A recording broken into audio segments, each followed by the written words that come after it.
Alert forecast. We've issued a first alert weather day. That's going to be set to go from Tuesday all the way through Thursday. So yes, today going to be primarily focused on some dangerous heat. The heat index up to 107, up to 104 into Wednesday and 105 into Thursday. Wednesday afternoon and Thursday afternoon could be looking at some potential strong to severe storms once again. But going to be tracking this heat looking to fall off as we head off into Friday. Still seeing some chances of some showers and storms this weekend. For the First Alert 4 Weather Center, I'm meteorologist Shane Scotch.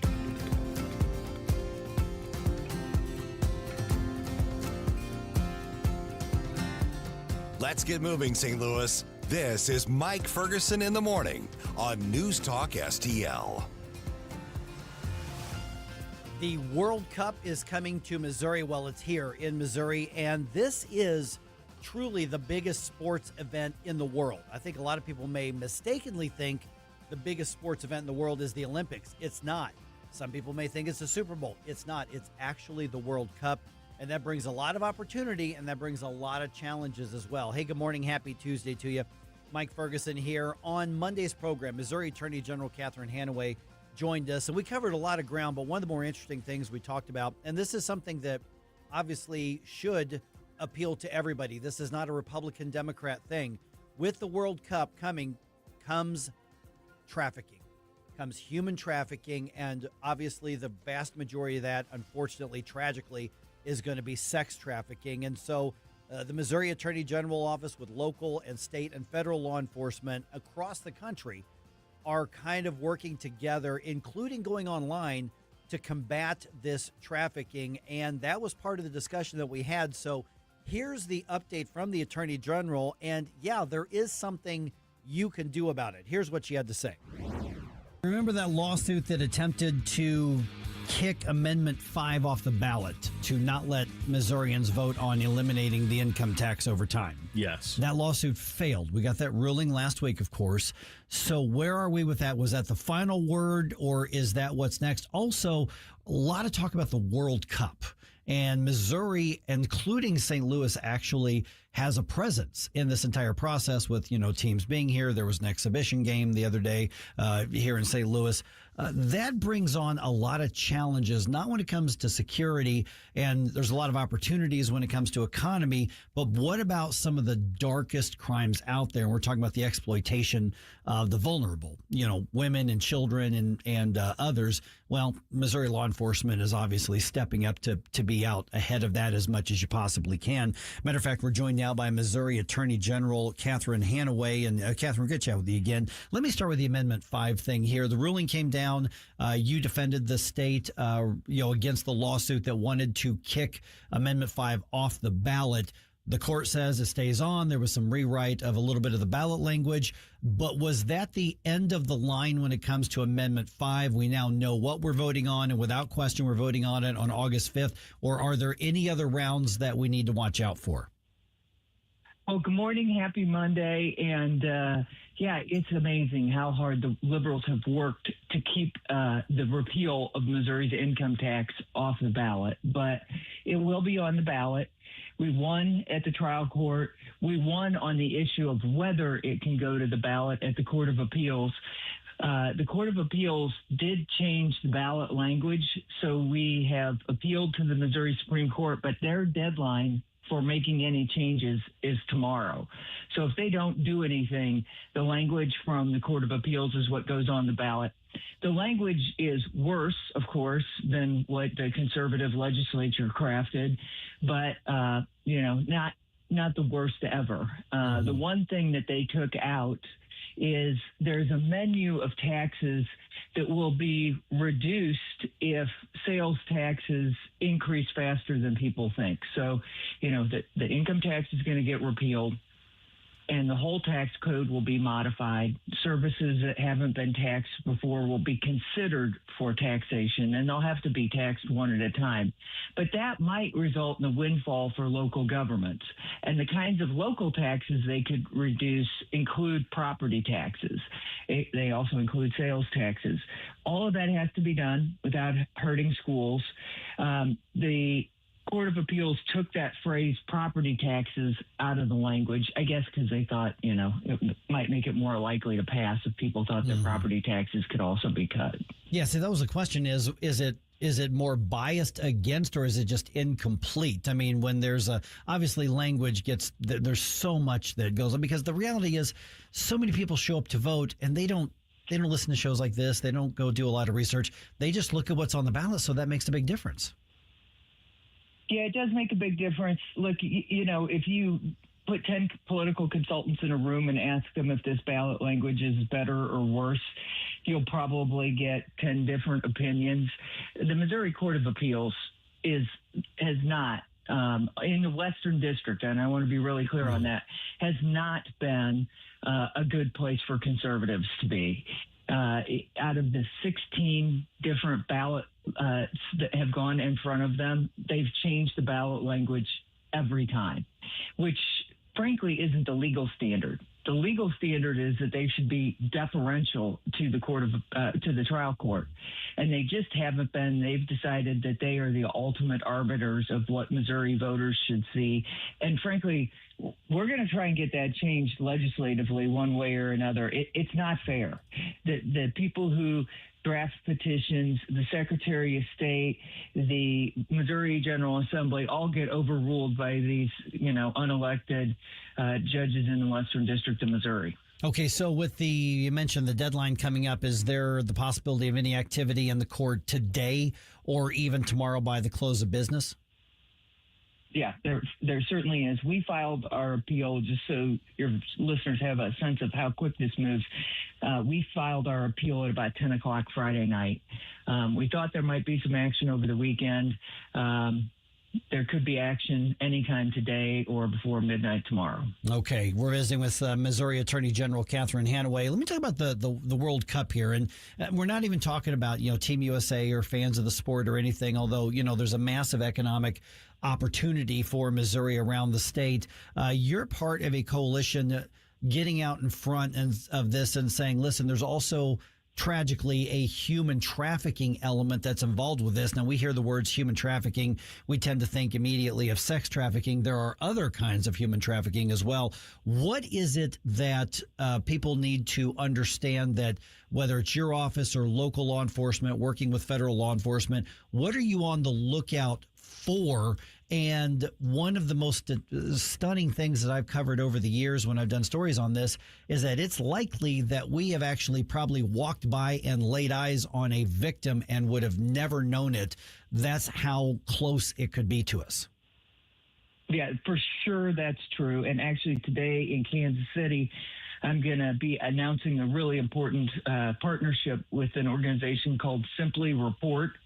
It's an app where anybody who sees activity about which they're suspicious can report that activity. The app will route it to the right law enforcement who can follow up on those tips. And what people should be looking for are, and in particular, adolescents who are with an adult that doesn't seem like a natural relationship. Like it's clearly not a parent, not an aunt, uncle, grandparent, not a coach, teacher, pastor, but just an adult that seems to kind of randomly be with them. Several adolescents who seem like they're being shepherded towards a hotel, towards a bus station by an adult. In particular, hotels and guests at hotels need to be on the lookout for rooms where there's just a lot of people coming and going and coming and going and coming and going. And it is just kind of the common sense things.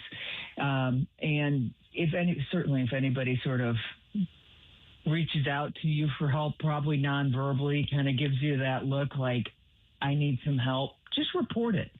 Nothing bad's going to happen from reporting it. And it might save a life. And we do expect the World Cup to be the single largest human trafficking event in history.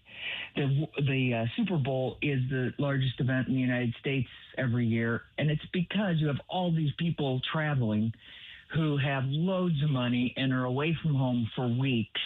And so it's a great place to particularly bring in the kids who are sex trafficked to be sex workers at these events. Now, obviously, you're talking about a lot of subjective, that just doesn't look right kind of thing on there.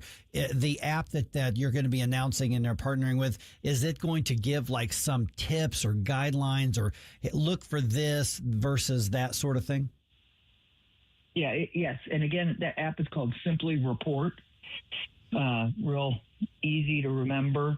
And it does have some tips for the people who might be wanting to make a report or thinking about it. Okay. Earlier today, Catherine, we ran a story, and it was out of Texas, of a situation where a 4-year-old boy, and I don't know if you saw this or not, went to a birthday party at his Montessori school. Somebody made up a bunch of snack goodie bags for the kids. And then somebody had mistakenly, and the police say it was just an accident, put a CBD, THC lollipop in there, and this 4-year-old ends up in the hospital on this.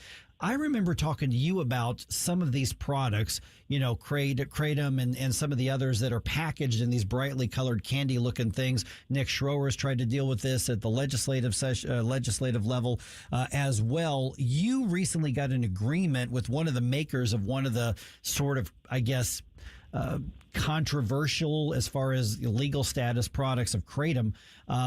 What was agreed to? Because this was a pretty big operation that you've got this agreement with. And then does this lend itself to that sort of debate over those, some people would call them quasi-legal, I don't think you do, products that are often packaged in these things that look a lot like sour worms or whatever candy? Yeah. No, you're so right. It's a huge battle. We reached an agreement last week with American Kratom, which by some accounts makes as much as 90% of the 7-OH distributed in the state. And 7-OH is a derivative from Kratom that is a synthetic opioid, which the FDA says is 3 times more powerful than morphine. And we have been hearing from poison control and coroners around the state saying people are overdosing on this stuff all the time.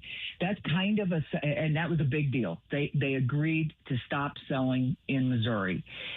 There's other smaller manufacturers we're going after, kind of a separate problem from what you just described, but we're working on that too.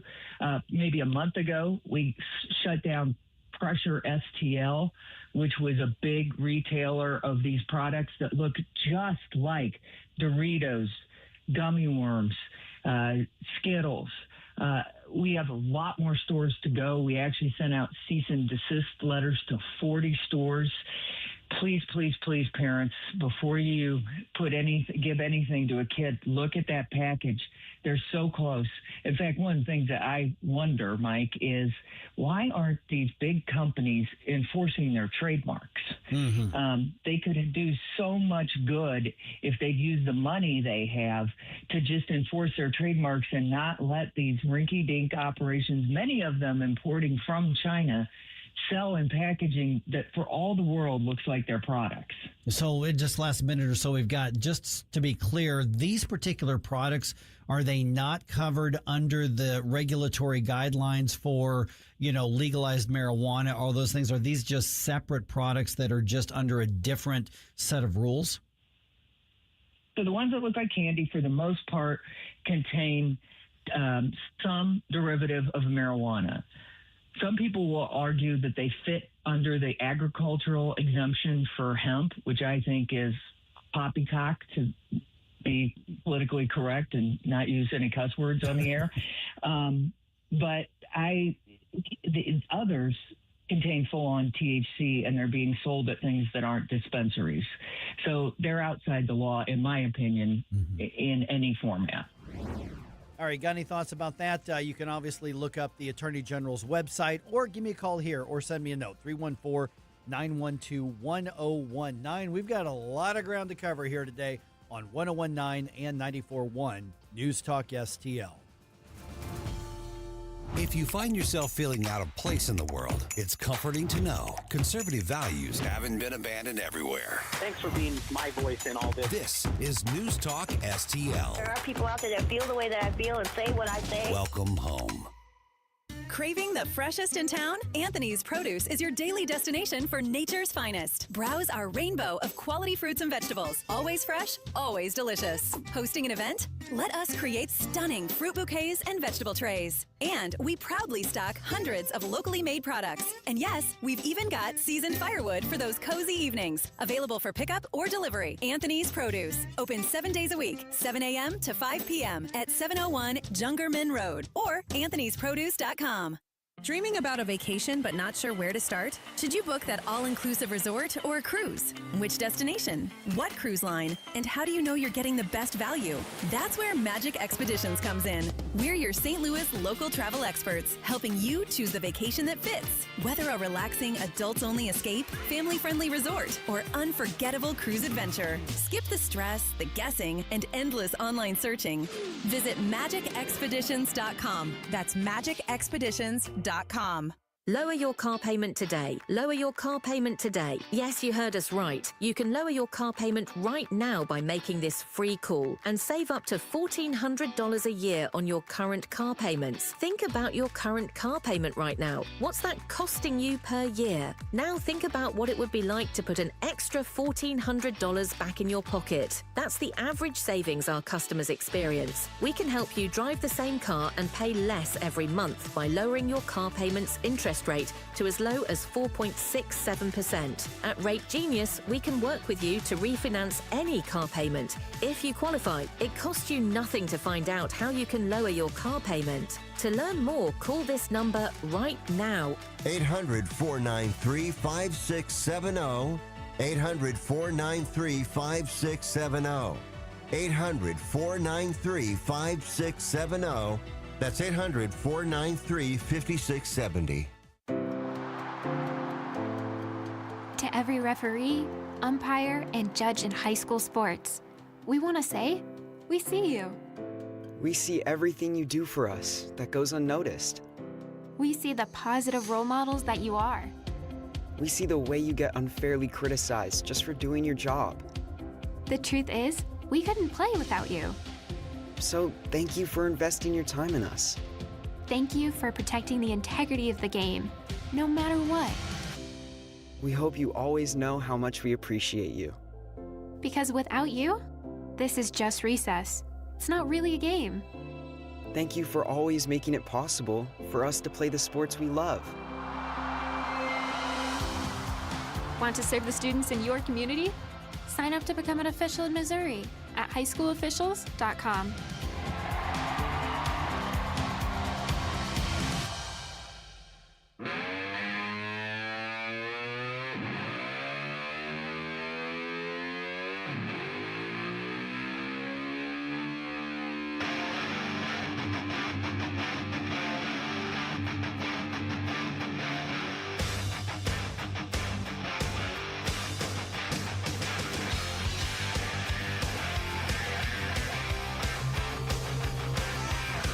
Get up, St. Louis. It's Mike Ferguson in the morning.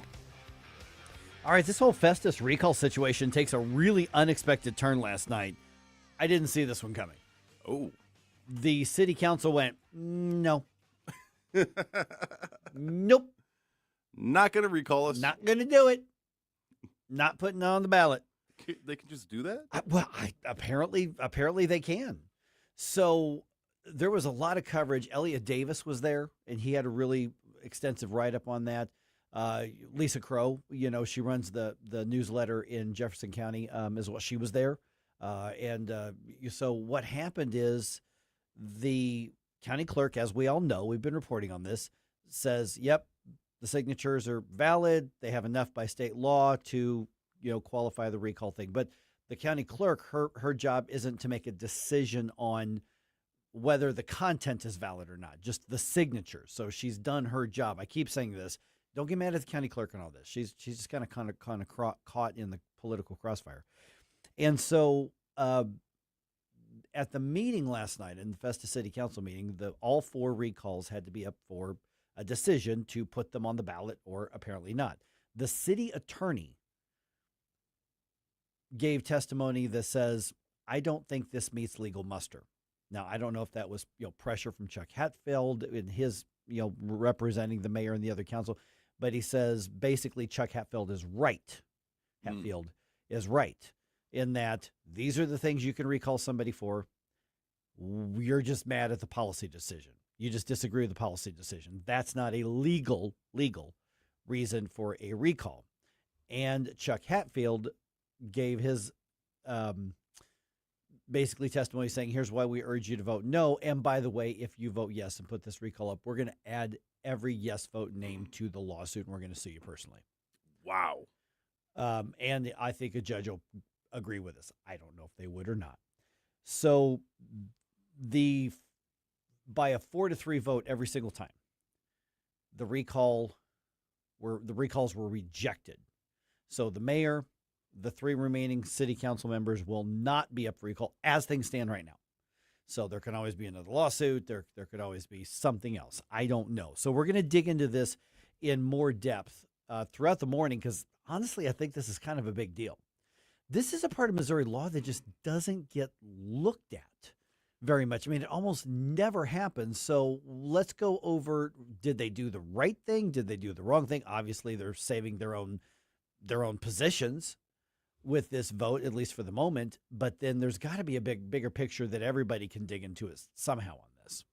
Yeah, I didn't even know recalling was really a thing, to be honest. I mean, it's not in every position. I mean, there are some things like it's just not affected, but in this particular level of city, yeah, you can do it. But the precedent that is being set here, I think, is going to be very important because, on the one hand, if the people of Festus get their way, then it almost sort of says that you can still recall people even if there's not a legal basis, just on the outrage alone of it. And if they can't do that, or the county is able to say, or the politicians, they're able to say, no, we're not going to do that, then how many more things can they just say no to if the people sort of want the will? Well, yeah, but there's it's the principle of the checks and balances, and should there ever be a check and balance on the masses, on the people, and I put it 2 different ways, one positive, one negative on that, because the argument basically is policy disagreements, a bad vote, if you don't like the vote, that's not enough to recall somebody if you don't like the vote they took. It has to be for something illegal or for competency or for something like that. It's got to be for something outside of you just disagree with them. And that's essentially the crux of the whole thing. Otherwise, the argument being, you taking the votes I don't like, I've got a clipboard and I know how to use it. You're not wrong. I'm going to come after you. And so we'll get into this in a little more depth because I want everybody to get a chance to sip some coffee and everything, because I've got some thoughts on it, because I've been in the role of, a journalist covering city halls in the past. I've been elected to a board, so I've been there. I've also been obviously in advocacy and policy, and I've been fighting city halls and state governments and things like that for a number of years, and then obviously in the media here. So I've just got all kinds of mixed feelings on the whole thing, but I'm curious what everybody thinks about it, because it kind of came to a head like this, last night on this. So we'll dig into this definitely more at 6:35 for sure.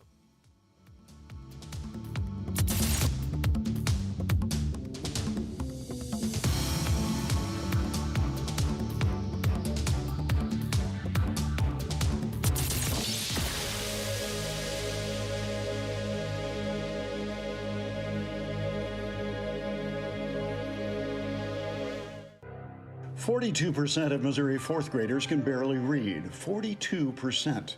It's the worst result in 20 years. If kids can't read by 3rd grade, they fall behind in school, and many never catch up. But other states have provided a roadmap for success. Missouri needs one universal reading test for all 3rd graders and one clear statewide standard for what it means to pass that test. A struggling reader who still can't read after extra help and a second chance at the test should repeat 3rd grade with some exemptions. We also need to end the outdated 3Qing method, which encourages guessing instead of reading, and require teachers to be trained in the science of reading. In Mississippi and Indiana, test scores jumped up dramatically after these reforms, and Missouri can do the same. Missouri children deserve to become confident, capable readers, and strong early literacy reforms can make it happen. The Show Me Minute has been brought to you by the Show Me Institute and Show Me Opportunity. The The Vic Porcelli Show. Perjury is not a thing anymore if you are testifying against Donald Trump. Right, but they're under oath. So was Cassidy Hutchinson. You're right. No, Cassidy Hutchinson was under oath. No, you're right. Saying and she lied. Donald Trump grabbed the wheel of the beast when she wasn't even in the car. It was hearsay to begin with, and nothing happened to her. Nothing happened to Liz Cheney, who coached her. You're learning my cynicism from me. That's right. That's right. Vic Porcelli, live and local, weekday mornings at 9 on News Talk STL. Every 40 seconds, a child disappears. That's 2,000 children every single day. Find the Children is a nonprofit organization fighting to bring them home, but we can't do it without you. Your unwanted car, running or not, can help find missing kids, reunite families, and support the search and rescue efforts that protect children every day. We'll pick it up fast and free with a 24-hour response, and your donation may qualify for a tax deduction. Find the Children provides crucial resources to help locate missing children and educational programs that teach kids how to recognize and avoid predators before it's too late. Together, we can give families hope and bring children home where they belong. Donate your car today and help bring a child home. Find the Children, because every child deserves to come home. 800-757-1340. 800-757-1340. That's 800-757-1340. This advertisement was paid for in partnership with Cars R Us and Find the Children. What if the music stopped? If the familiar voices were silenced? If there were no breaking news updates? What if your companion and connection to your community came with a monthly fee? Don't worry, we're free local radio with you wherever you go, celebrating 100 years and looking forward to the next 100. We are broadcasters. Text radio to 52886 and let Congress know you depend on your local TV and radio stations. This message furnished by the National Association of Broadcasters. KLGY HD3 Clayton, K270BW Bellefonte, KNBS Bowling Green. This is News Talk STL at 1019, 94.1, and always streaming at newstalkstl.com. Breaking news this hour from Town Hall. I'm Rich Thomason. President Trump says an Iran peace deal is close at hand and could be signed in 2 or 3 days. A U.S. Army Apache attack helicopter has crashed near the Strait of Hormuz. The pilots are fine, yeah. Nobody injured. We are going to issue a report tomorrow, but the pilots are fine. Things seem to have calmed down in the conflict between Israel and Iran. The two sides traded blows in the past few days, but now hostilities have ceased. The ceasefire remains intact. The War Department tightening the screws on communist China. The Pentagon has added several prominent Chinese businesses to its list of Chinese military companies. The list includes tech giant Alibaba, electric car maker BYD, and search engine Baidu. The move prevents them from securing U.S. defense contracts. The list, updated Monday, now sanctions well-known non-state-owned Chinese companies that are not traditionally considered to be in the defense sector. This year's list includes 188 entities, up from about 130 last year. Keith Peters reporting. 3 more cases of New World screwworm have turned up, including one outside Texas in New Mexico. Ag Secretary Brooke Rollins, though, says the nation's food supply couldn't be safer. These developments obviously represent a serious threat to our livestock and wildlife, but they haven't caught us off guard. We have been tracking this pest for a long time, and we have fought before, and we will do so again. In Maine and South Carolina, Nevada, and North Dakota, voters head to the polls today for primary elections. Maine's high-stakes U.S. Senate contest has generated a lot of interest all around the country. Stock futures higher on Wall Street. The Dow futures are up 133 points. NASDAQ futures better by 209 points. More on these stories, townhall.com. Health insurance rates are surging in America, leaving millions without affordable options. If you're sick of having paychecks eaten up by healthcare costs or dealing with mega corporations, then listen to this. Christians don't need to waste money on a broken system. That's why I want to tell you about Christian Healthcare Ministries. It's an alternative to traditional health insurance at half the cost. With CHM, fellow believers contribute monthly to help pay each other's medical bills. offices. There's no enrollment period, so you can join anytime. And you aren't restricted to provider networks, so you choose the doctors and hospitals you want. It's that simple. CHM is not insurance. It's a ministry that puts faith into action. Feel the difference of financial support and biblical care from fellow believers. Join CHM today by visiting chministries.org/wellness. That's chministries.org/wellness. From the News Talk STL Weather Center.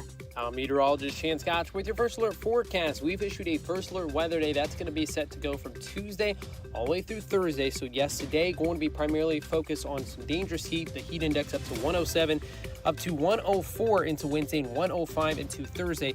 Wednesday afternoon and Thursday afternoon could be looking at some potential strong to severe storms once again. But going to be tracking this heat looking to fall off as we head off into Friday. Still seeing some chances of some showers and storms this weekend. In the First Alert 4 Weather Center, I'm meteorologist Chan Scotch. This hour of News Talk STL brought to you by Chris Cooper and Serenity Wealth Management. Business owners, download your free playbook for financial clarity at SerenityWealthBiz.com. That's SerenityWealthBiz.com. This is Kirk Barr, St. Charles County Director of Elections, inviting you to our Sundays on Sunday family-friendly open house. Stop by for a behind-the-scene look at how your elections are run. Kids can vote at a mock polling place using a real ballot. You can meet candidates appearing on the August primary ballot, and everyone can enjoy free ice cream. The County Pet Adoption Center will also be on site with dogs looking for new homes. Join us Sunday, June 14th from 2 to 5 p.m. Details at sccmo.org/elections. Remember when food tasted like home? When breakfast was made from scratch and dessert was worth saving room for? At Shorty's Diner, we're serving up down-home breakfasts, lunches, and desserts just like Mom used to make. Fresh, from scratch, every single day. Step back in time with us, where the booths are cozy, Elvis is always in the building, and every plate feels like a hug. On Lackland and Westport, or online at shortysdiners.com. Shorty's Diner. It's not fancy. It's not fat-free. It's just the way it used to be. If you have a phone, you have a radio. I listen to News Talk STL on the app driving to work. Download the News Talk STL app. You got to get the News Talk STL app. Love the app. Can listen anywhere in St. Louis. And listen anytime. News Talk STL right on my phone. Anywhere. Mike Ferguson. Boo! Relax, nerd. Susie Moore. And that would be a good time to respond with some applause. Get up! Get up! Can't you hear the alarm? Get up, St. Louis. That's a banana republic without the banana. Mike Ferguson in the morning on News Talk STL. Okay, we've got a lot of these on the Missouri side. Obviously, we've got a lot of the ballot initiatives, constitutional amendments that we're going to have to decide. So we're going to be kind of parsing through those in the coming weeks because the election's less than 2 months away. Oh, my. Yeah, so Amendment 4, which is the initiative petition reform amendment, that gets a big boost around the state. And the reason I'm going to jump on this, because one of the things I don't do, and for those of you who have been with us for any amount of time here at News Talk, and especially the morning show, or you've, watched or listened to my other shows throughout the years, I don't make a big deal out of endorsements. I know that there's some value to them for a variety of reasons, but I don't think that every endorsement is newsworthy. I think that one that happened yesterday is kind of newsworthy. And I'm going to explain why, because I think the city folk here don't completely understand it, because it's just not permeated through the city here. Or through the metro area here. So I'm going to get to that in just a second here. Also, just a quick thing, the Festus, the whole Festus drama. I think there's a lot of people who are locked in on the drama aspect of this. And there are some people who just love it when you fight the man for any reason, and they love that regardless of what the issue is. This is an area of Missouri law, let's be honest, that I'm not that familiar with because it's hardly ever used. Right. I mean, if nothing else, I'm just going to be honest with you that I haven't dug into this. There's a lot about election law that I understand probably more so than a typical civilian would, just because I've worked in it and I've had to dig in it and I've had to consult with attorneys. And so I know this is an area that just doesn't get used very much. And I threw out a comment a few minutes ago, Susie. I said, but when you talk about checks and balances, the principles sometimes also include a check and balance on the public as well. Yeah. And people don't like to hear that, but that's actually, and you may disagree with it, and that's a respectable position, but that's actually part of the checks and balances aren't just judiciary, executive, legislative. It goes state, federal. It goes all sorts of different directions. And that's part of what we're seeing in Festus, for right or for wrong.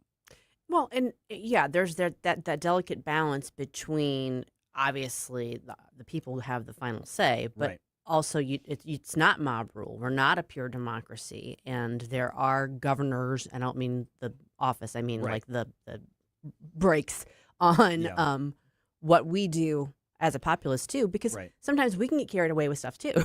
Well, yeah, exactly. And I'm not saying that's what's happening in Festus, but I think we're seeing those elements. I think there's a lot of people right now who are waking up, in Festus, like, how could they? Well, we're going to tell you the legal aspect of it, and then we'll get into a little more. Billy Crow from Jeffco Patriot Radio is going to be with us at 6:35. Of course, Lisa Crow runs the newsletter in Jeffco, and she was there. And so you're definitely going to want to check that out once that's posted as well. But we're going to get an update in just a little bit here. So let's do that. Have a little bit of coffee, get your thinking caps on, whatever cliche we want to throw in there, because it's really bigger than just Festus. There's a whole element of holding government accountable that took a real turn last night. When I saw your text, Susie, I was like, what just happened? I did not see that one coming. Yep. Okay, so we'll get into that just a little bit. Okay, 6:09 right now. This Amendment 4 thing. Okay, so the initial petition reform. The Missouri Farm Bureau says we're on board.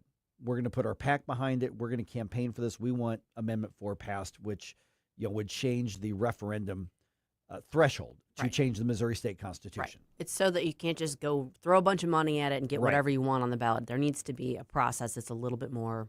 I don't know. There's a higher standard. Yeah, higher standard. You can still throw money at it, but you still might get it. But you're going to have to appeal to the entire state. You can't just do what a lot of and I'm just using this as the examples of some of the most recent ones.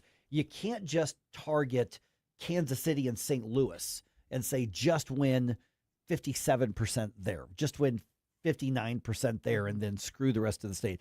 Or you can't just go, let's appeal all to the rural voters because we can get 60% there, and then the city voters may or may not show up.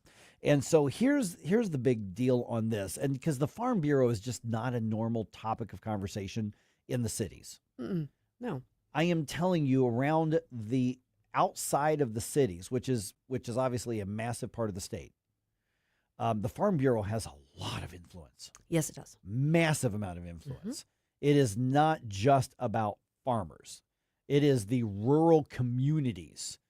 And I would even say you're looking at anything outside of the first and second ring suburbs. So you've got massive parts of the NewsTalk STL listening area that are in those areas where the Farm Bureau makes a big difference. Yes. Massive things. So when they put out a statement saying we're on board with this, and their reasoning, if you read their statement that was put out, is basically we are tired of, well, there's really two things. We are tired of the cities running the state. If you get a big enough majority in the cities, then it applies to the whole state. That's their thing. And they also cited anti-agriculture referendums and initiatives in other states that have similar dynamics. A large rural area and then some big cities that can basically overrun the rest of the state. Yeah.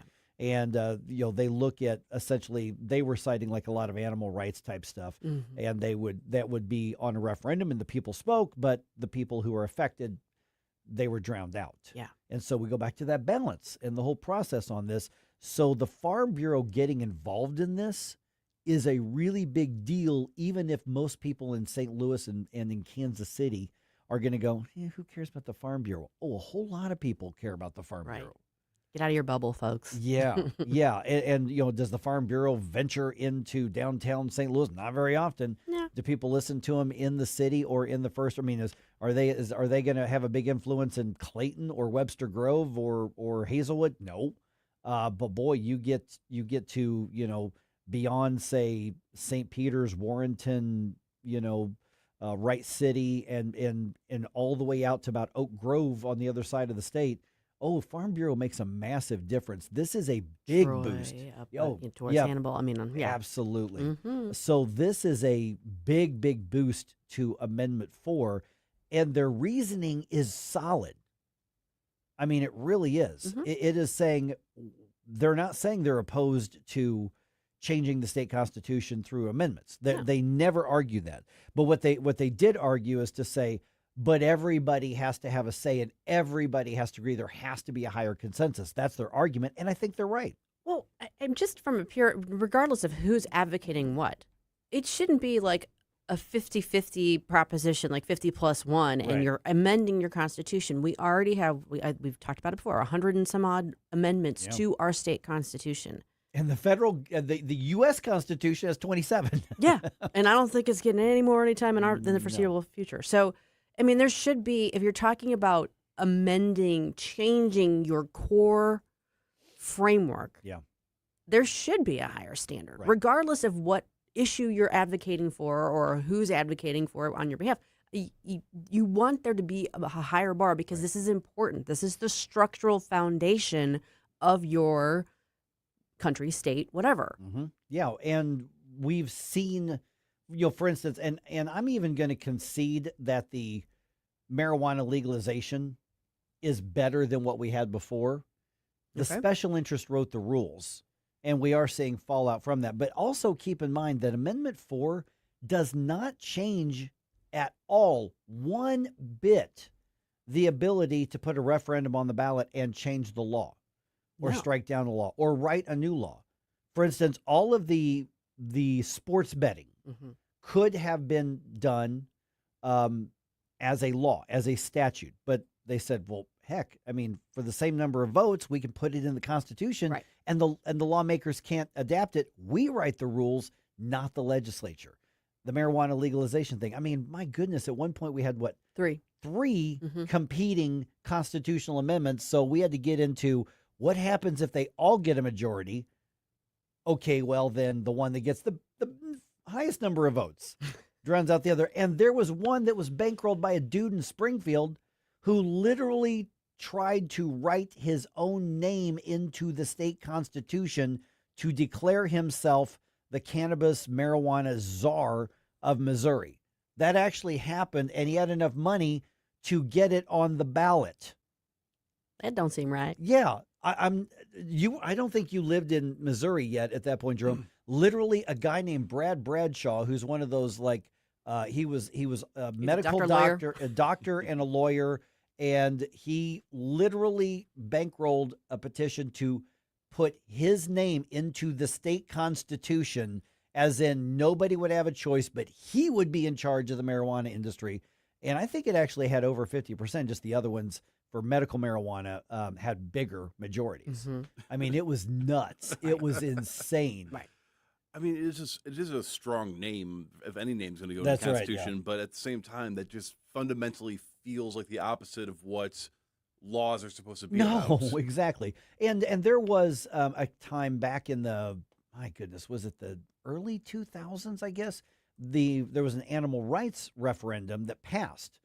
Bob Barker was brought in to do his, animal, and the agriculture community said, it's good that you're targeting puppy mills, but by the way, you're also targeting legitimate agriculture. So after the people passed that, because it was not a constitutional amendment, the legislature was able to come in and tweak it and fix some bad parts of it and get rid of some bad parts while keeping the anti-puppy mill thing in there. And people were like, democracy. And we're like, no, that's the check and balance.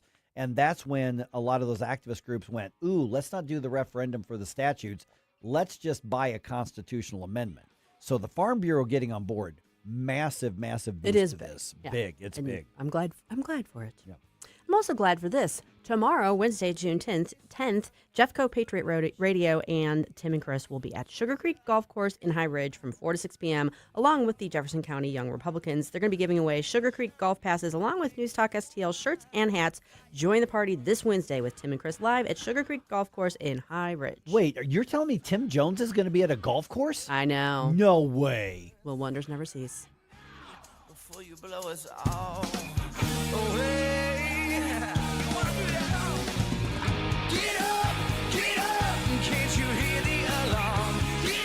Mike Ferguson. 6 a.m. and already the boy ain't right. On News Talk STL.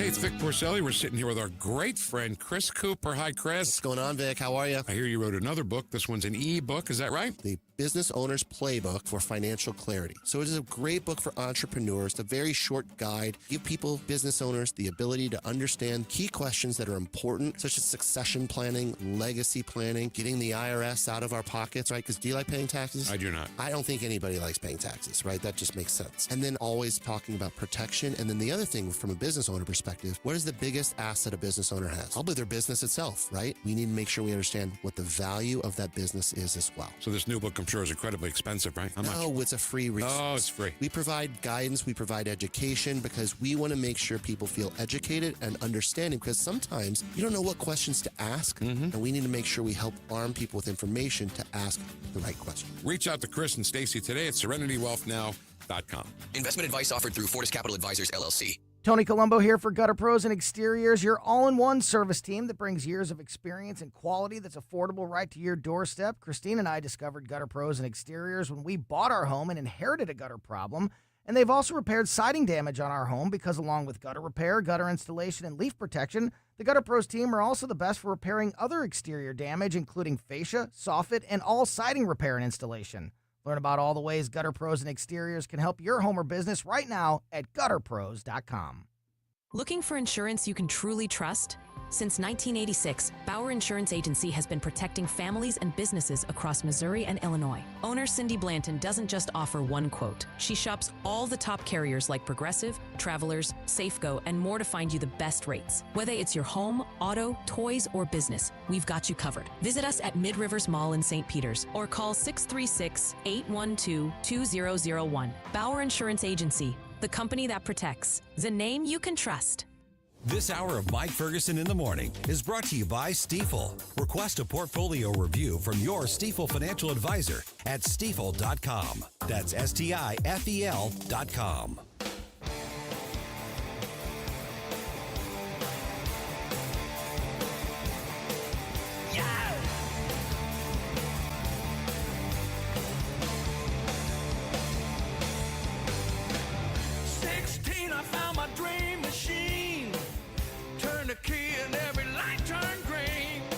Hey, Chris Arps from the Tim Jones and Chris Arps Show. Make sure that you're listening to our show this afternoon from 4 to 6. Now back to the Mike Ferguson in the Morning Show. Hey, guess who's going to be at Riverport this Saturday? Sammy Hagar. Guess who's going to be there to watch him? Mike Ferguson. Me. Yeah. And our sales guy, Ethan. I know other people who are going as well. Oh, yeah. That's going to be a fun great show. It's going to be a fun show. Sammy, looking forward to seeing him. That was my, third, fourth, fifth time I've seen, at least fourth time I've seen him. I've only seen him with Van Halen. Yeah, I saw him with Van Halen. I've seen him solo as well. Great show. Great show. You ever seen Sammy Hagar live? No, and I wasn't invited this time, so I hope he plays nothing but the Van Hagar classics. I love the Van Hagar classics. You're not cursing me with that. I'm just saying. Okay, so one quick note, because I saw Scooter posted, and you're seeing what Scooter's saying. There's a lot of people saying this. I think it was on Facebook, but you posted it on the stream, saying taking away the ability or making it harder, I think, to be fair, making it harder to challenge bad ideas in Jefferson City, making it harder is a bad idea. Or something. I'm paraphrasing, but I think we know what I'm saying. And we're hearing a lot of people saying that. This is one of the points of confusion here. A lot of people have. Nothing is stopping you from challenging what's happening in Jefferson City. Nothing is stopping anybody from putting a referendum on the ballot. Nothing is stopping a 50% plus one pushback to do a check on the legislature. What it is saying is that because you can do that with referendum. Absolutely. You can pass a law. You can strike down a law. Nothing is changing that at all. But to say that if we're going to alter the state constitution, there has to be more consensus. But this does not take away the referendum process at all. No. It does not take away a statewide 50% plus one vote to challenge or state law. That's one thing I think is really important, because if it was making it harder to put a check on the legislature, even I would go, okay, let's talk about this. There might be a point, but that's not what it's doing. Right. I mean, plus you get to vote. You have elections every 2 years about who's in the legislature. On top of that, people are conflating constitutional amendments with statutes. Right. Those are two different things. Right. And the constitutional amendment should be a higher bar because it's a bigger deal. It's I don't know how else to put it. I mean, it's like the structure of how you do everything. Right. But it's crucial that people understand you can still do that. that your right to redress and do a referendum is not being taken away. It's not being changed at all. Yeah, I just think it's because they're conflating constitutional amendments and statutes. Exactly. Yeah. They're not the same thing, guys. Yep. Okay, here's a shocker. I'm going to get to this in a minute here. Illinois Democrats don't understand even the most basic principles with realities of economics and business. No. Hold on to your seat. Oh, my gosh. Really? No, one of the local TV newsrooms did a story like, okay, here's one of the many new taxes that Illinois politicians passed in this legislative session. And they were just saying, here's what it actually means. Mm-hmm. And I'm reading that, and I find it interesting. And I also go, it proves that either they do not understand even the most basic economic principles or realities, or they don't understand the most basic elements of how business operates, which is why so many businesses are leaving the state of Illinois. We'll get to that in just a minute here. But as always, you should be checking out redstate.com. You should. To keep up with the news. So, Susie, what are some good articles that we should be starting with today? This is the Red State Rundown. Today, you might want to kick off with a little bit of fun. Terry Kristoff has this article, Watch, NBA commish torches Hakeem Jeffries' Trump-Knicks spin with a brutal reality check. Of course, the left was undone because President Trump had the audacity to attend a Knicks game last night, and they were making all kinds of comments about it, and the commissioner, without naming names, clearly kind of undermined Hakeem Jeffries by pointing out that Trump was basically a fixture at Madison Square Garden for years. He was. This is his turf. This is like his old stomping ground. It's like well known that he's not been apologetic about being a Knicks fan because he was in New York City for so long. No, so having a conniption over it is just kind of a waste of time. So that's that one. Sister Told You has this story. It's kind of a sad story, but it's continuation. Here's why the criminal case against the suspect in the fatal beating of that Trump house owner has been put on hold. So I think people saw the headline that the case was put on hold and thought, oh, somehow justice was not going to be served here. No, there's more to it. So this kind of breaks down why that is. It's okay. Things are going to proceed. It's still a horrible situation. But if you want to be more informed about it, read her article. And then last but not least, Jennifer Oliver O'Connell has this one. Spencer Pratt is still in the fight, and he'll do more than get by with a lot of help from his friends. So while the Nithya Raman has been declared the second place finisher in that mayoral race, the fat lady hasn't sung yet. Okay. There's still stuff being gone. There's still votes being counted, and there's still things being looked at. So Spencer's not giving it up. He's not waving the white flag. I saw a report from the Babylon Bee, so it's got to be. So it's got to be true. It's got to be true. They said that Democrats have. I'm paraphrasing. Basically, Democrats have announced that you only have Los Angeles residents only have another 30 days to vote in last Tuesday's election. So windows closing, folks. Get on it. Get on it. Just saying. Okay, it's one of those you sometimes have to laugh so you don't cry situations. Illinois, the new budget that was passed in Illinois, this legislative session that just ended a week ago, it includes a lot of new taxes. I mean, it's the only way they can even try to make the books balance at all. A lot of new taxes. One of those taxes is a tax on social media companies. And the way that they've structured this, the more users you have in Illinois, the higher you have, the more you have to pay the state of Illinois to allow people to get onto Facebook or Twitter or TikTok or whatever. So here's how this works. There's a tier system for this. So let me just get the list because there's a couple. Okay, so any social media platform that has between 100,000 and basically 500,000 users is going to be taxed 10 cents a user per month that you just have to write a check to the state of Illinois. That's your lowest tier. And then if you have 500,000 users to basically right around 1 million users, they're going to get a flat $40,000 a month fee that they have to pay the state, and they have to pay 25 cents a month for each user between 500,000 and basically 1 million. Now, if you have more than 1 million users per month, so you're talking X, you're talking Facebook, you're talking TikTok, your Instagram.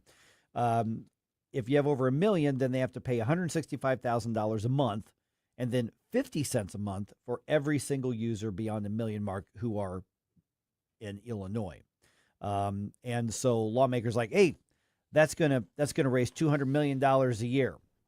Okay, so here's the thing. When I say they do not understand how basic economics works, is that the law specifically makes it illegal to pass the cost on to the customers. You cannot outlaw that. Oh, you can put it on paper. You can put the words on paper. That's not how economic activity works. Those are the laws of economics. Yeah. Trying to change the laws of physics, though. Yeah. Yeah, that would be like trying to outlaw gravity. It really would. And so they've passed a law saying we're going to assess tens or hundreds of millions of dollars. And by the way, the more successful you are, the more we're going to, of course, burden you with. You can't this have too cost. Much success. That's right. a bad thing. And oppressive. The harder we hit, it doesn't matter. We're going to outlaw you building this into your overhead. Essentially, is what this is. That's not how business works. That's not how economics works. It's not how money works. Aside from the leftist rightist thing, and of course, some of the lawmakers are like, these social media companies don't pay into the cost that we have to pay for the harms of social media, and there are harms of social media. That's true.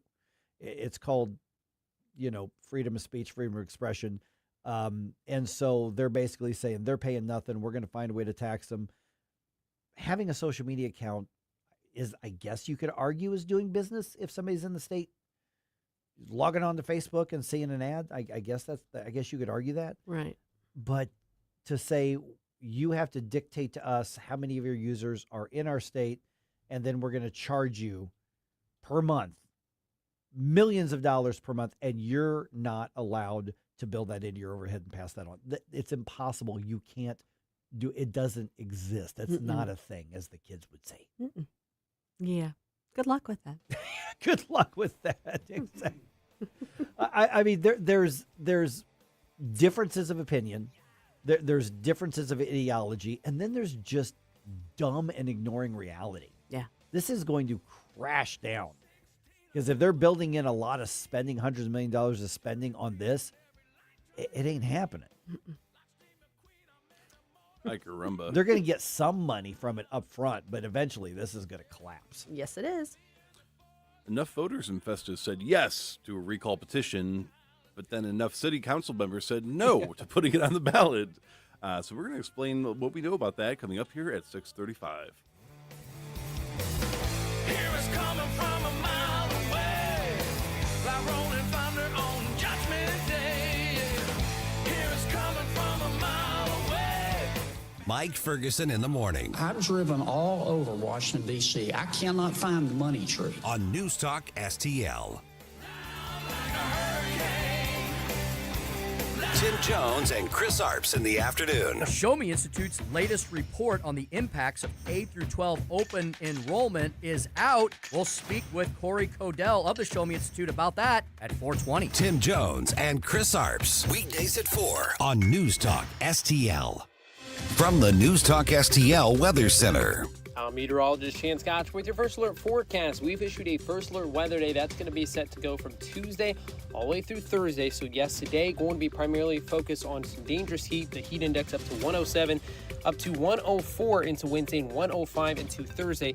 Wednesday afternoon and Thursday afternoon could be looking at some potential strong to severe storms once again. But going to be tracking this heat looking to fall off as we head off into Friday. Still seeing some chances of some showers and storms this weekend. For the First Alert 4 Weather Center, I'm meteorologist Chan Scott. To have a roof over your head, a nice roof over your head, is very important. That's Rick talking about his experience with Rhino Shield ceramic coating. We got Rhino Shield 18 years ago, and they're very cooperative on getting us the right paint. They're in and out and done in no time. Once it was finished, looked great. We were very happy with it. The main reason Rick called Rhino Shield is because it's backed by a 25-year transferable warranty. We've watched a lot of people get their house painted 3 or 4 times, and we haven't had to do any of it. I don't know about you guys, but I don't want to have to paint it every 5-7 years. Take a tip from Rick and put down the paintbrush and call Rhino Shield for your free evaluation. 877-25-RHINO. 877-25-RHINO. Or visit 877-25rhino.com. We got Rhino Shield 18 years ago. Financially makes sense, especially if it's going to last like this did. Still looks great. Call now. 877-25-RHINO or 877-25rhino.com. No paint, don't Rhino. Go Rhino Shield. Never paint your house again. Rhino Shield. I'm Dr. TJ, owner of the Institute of Natural Health, co-owner of Optimal Nutraceuticals, and the host of Wellness One. Wellness One is designed to cut through the nonsense and provide you common sense science-based information regarding health and wellness. On the show, we discuss topics like thyroid health, gut health, hormone optimization, and many others. Our show airs Saturdays at 10 a.m. and 2 p.m. and Sundays at 11 a.m. and 3 p.m. right here on NewsTalkSTL. And you can visit us at inhstl.com. That's inhstl.com. Free speech is alive and well in America. Thanks for taking my call. Right here. You know what's going on? Have a great awakening. You see through the smoke screen. It's cool to be woke. News Talk STL. Until it's not. News, analysis, opinion.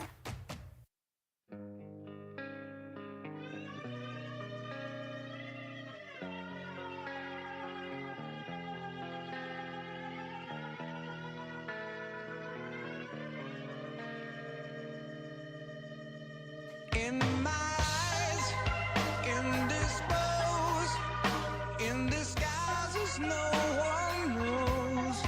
Hides the face, lies the snake. Let's get back to all this madcap mayhem with Mike Ferguson in the morning. But don't forget, stick around for Jones and Arps every Monday through Friday, 4 to 6 p.m.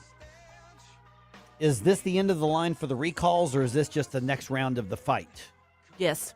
I had one of my old man baseball games last night, and then at the end of the game, I go check it. It's pretty late at that point, and I see a text from Susie. I see I missed a call from Billy Crow from Jeffco Patriot Radio, obviously also on the Jefferson County Council, and I'm like, well, something happened.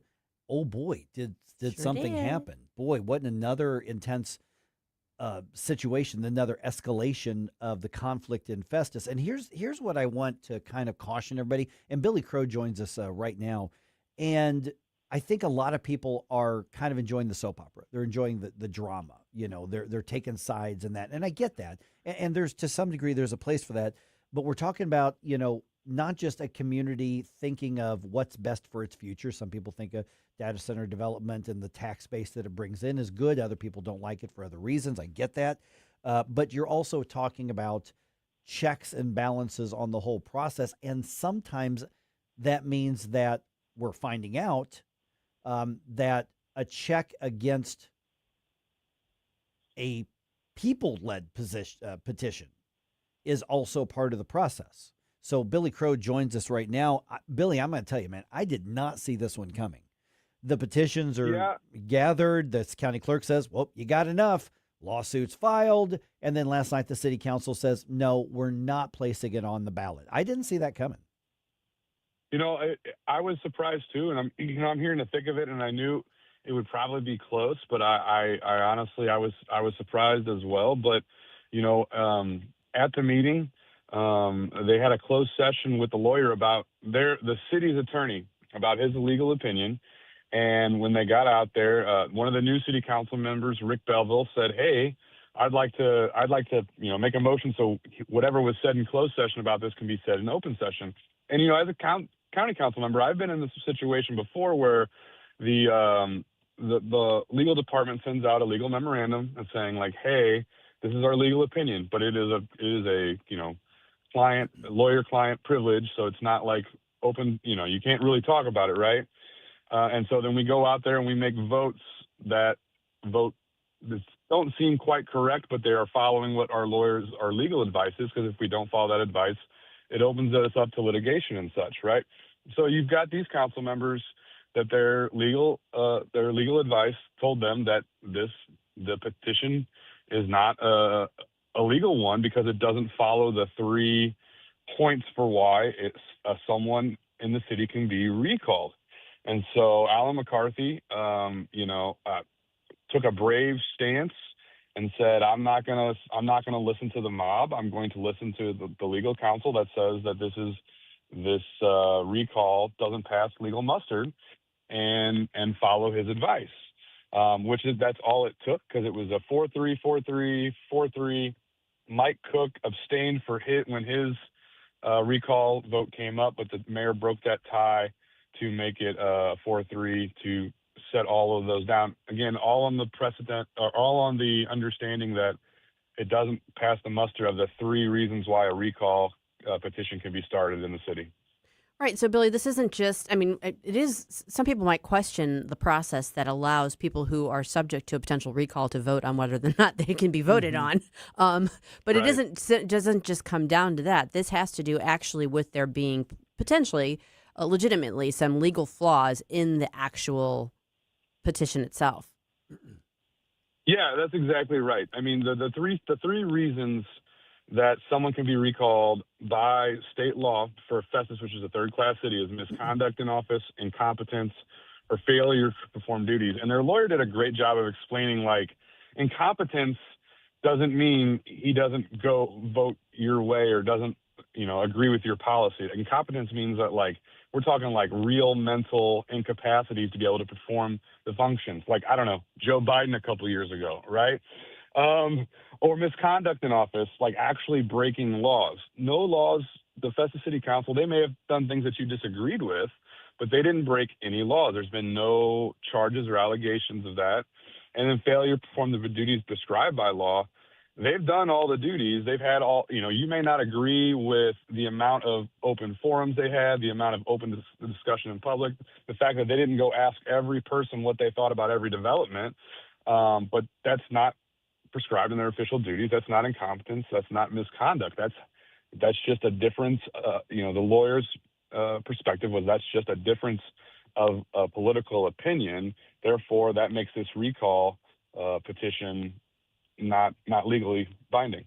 We're visiting with Billy Crow. You can hear him every weekend on Jeffco Patriot Radio. Okay, Billy, talk about why this matters, because there's an innate, but the people are speaking, let us vote. That's got a really strong emotional appeal. There's a process. There's a petition process. We sign the petition. Those things are subjective. Well, maybe they are, maybe they aren't. But talk about the likely backlash. And, I was reading I've read 4 articles on this from the 3 different TV stations, and Elliot Davis's write-up on this. And Elliot was talking about people were angry because they feel betrayed because they put the petitions and the city council basically said, no, we're not going to let you vote on us. And there is a strong emotional aspect of it that either runs parallel or it's just different from the legal aspect of that. And that's got a strong appeal to it. Yeah, I mean, absolutely right. I mean, emotions are very, very high, and most people, it's the feeling of like we should be able to recall you for anything, and it's really, again, it's because these people don't want a data center, and understood, and yeah, you put the hard work in, but there's also this piece of like understanding the rules of what you can and can't do, and not being swept up in the emotion by these groups like Wake Up Jeffco that just wanted to get everybody fomented up and try this. I mean, again, like this is the left was trying a new playbook here, especially in Missouri, where we're trying to shut down initiative petition reform or initiative petition process where you can put anything on the ballot for any reason and change the crap out of our Constitution if you have enough money. They're going, oh, what can we do in this small little town and really affect some big national changes, right? And if they can make all these little municipal mayors run scared from them, they wanted to try that. So this really sets a precedent of, like, you can't just it's not just mob rule. Like, we live in a republic, and so it's not just mob rule. You elect people in there to do the best for what you think they will for you. They don't always do, like, I try to do the best for my constituents, but sometimes, not all your constituents believe the same way. And I think a perfect case in point with this. So my wife was at that meeting. I was at my county council meeting. After my county council, I ran over to Festus as fast as I could to try to get there, but it was already over. Her and I went to Culver's in Festus. There was about 60 kids there and their parents that just got done with Little League games. They didn't care about the data center. They didn't care about the recall vote. They were just living their life and just wanting, the police to be able to protect them, their roads to be paved, and their schools to be good for their kids. Even though it seems like right now in the heat of the moment, it's a very big fomented thing, it's still a very small portion of the community that is living and breathing on this compared to most of us that just want to see our community prosper and grow. Billy, you've touched on this quite a bit, that it is kind of the heat of the moment situation, but do you get a sense, have you gotten a sense from the people who are the proponents of the recall, what their plan B will be? Like, what are they going to file countersuits? Do you get a sense of where they're going with this? Well, I mean, they do have a lawyer, right? And so I can't imagine them not trying to file a countersuit and this ending up in, a Supreme Court case, which honestly, that's great. Like, let's get some clarity on on what these mean, like what misconduct means, what failure to perform duty means. I mean, I think there's a clear precedent already, which is what Festa's lawyer said. But if not, let's get this cleared up now so we don't have this, every 6 months. Oh, I didn't want that development in my backyard. Let's recall everyone. So. Yeah, we're visiting once again with Billy Crow. You can hear him every weekend with Jeff Coe, Patriot Radio. And then all the articles I read on this did not say what the plan B is. And I suspect you're right that it's an and or thing, but probably not just probably some sort of lawsuit, which I agree with you. I mean, even regardless of which side, getting some clarity on something that could be subjective like this is a good thing, regardless of whether we like or we don't like what the court rules. If there's some clarity on it, that helps. But then plan B could also be, we're going to mount campaigns to vote them out in the next April election. But that's how the process is supposed to work. That's right. Yeah, I think that's a great point. These four guys that they were trying to run out of town, April. They're up for election in April. December filing opens. And so, it's not like it's a dictatorship. There already is a mechanism to get rid of these guys.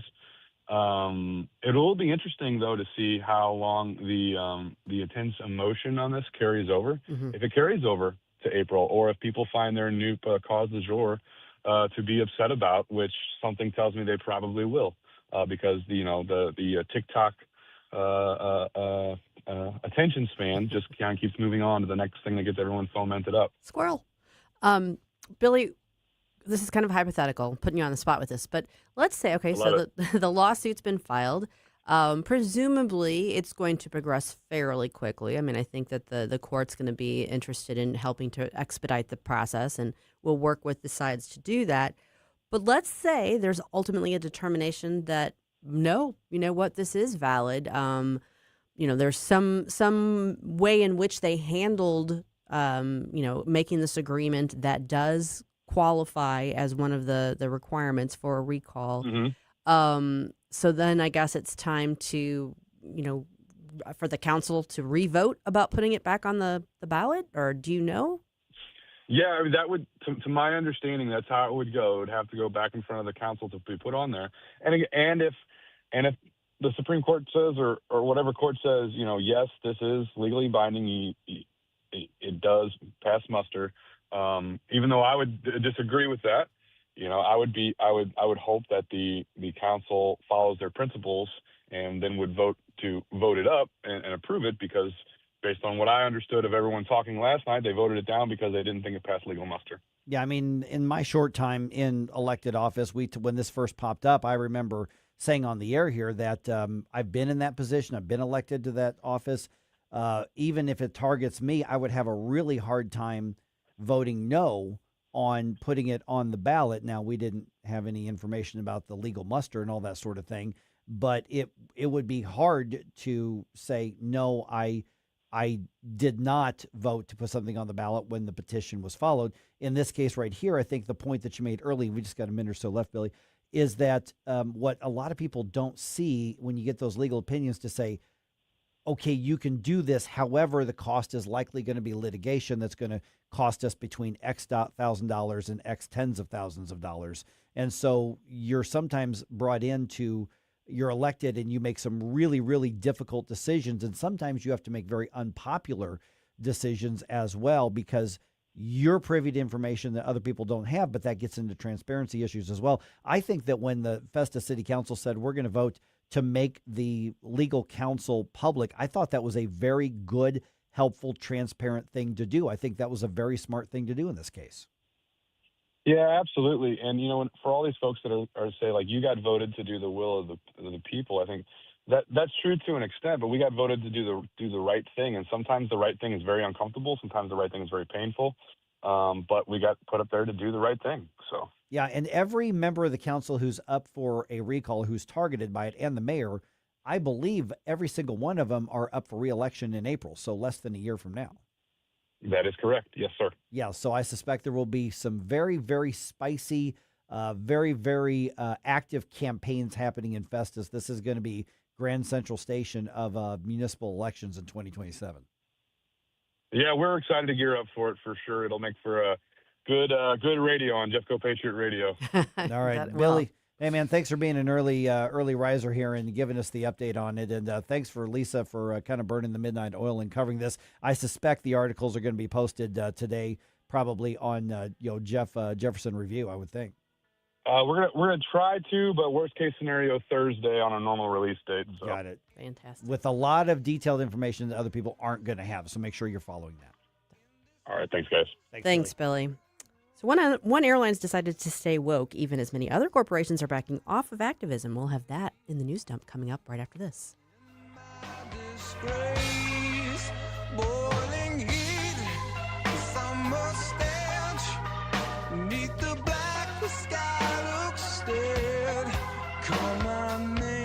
Mike Ferguson in the morning. He picked the wrong schoolyard to come into, I have to tell you this. On News Talk STL. Black hole sun, won't you come? Wash away the rain. News, analysis, opinion. You know, they're literally taking the Constitution and putting it in a paper shredder. News Talk STL. 1 in 4 women will have an abortion before the age of 45 in this country. That's the tragedy we must work to stop. Mike Ferguson from The Morning Show here, and that is why Reach Reproductive Health is here, to empower parents to save the lives of innocent children and to see these families come to Christ. And you can be a part of saving and changing lives. So pray and visit outreachforlife.org to learn more, volunteer, and donate. That's outreachforlife.org. This year, America turns 250, and News Talk STL is celebrating our nation's semi-quincentennial all year long. News Talk STL, #1 for live and local Soros-free talk, with proud supporters of our 250th birthday celebration. Trolley Stop Bakery, DG Firearms, and The Yard Guy. 250 years strong, and we're just getting started. 101.9 and 94.1 News Talk STL. At Body of Health, we're a small but mighty family operation with big ambitions for your health. I'm Helene Tobler, and I'm jazzed about how our MRI-grade body composition analyzer is putting personalized health and wellness on steroids. It helps me and Dr. Tobler, that's my husband, refine the advice we give to help you feel better and live longer.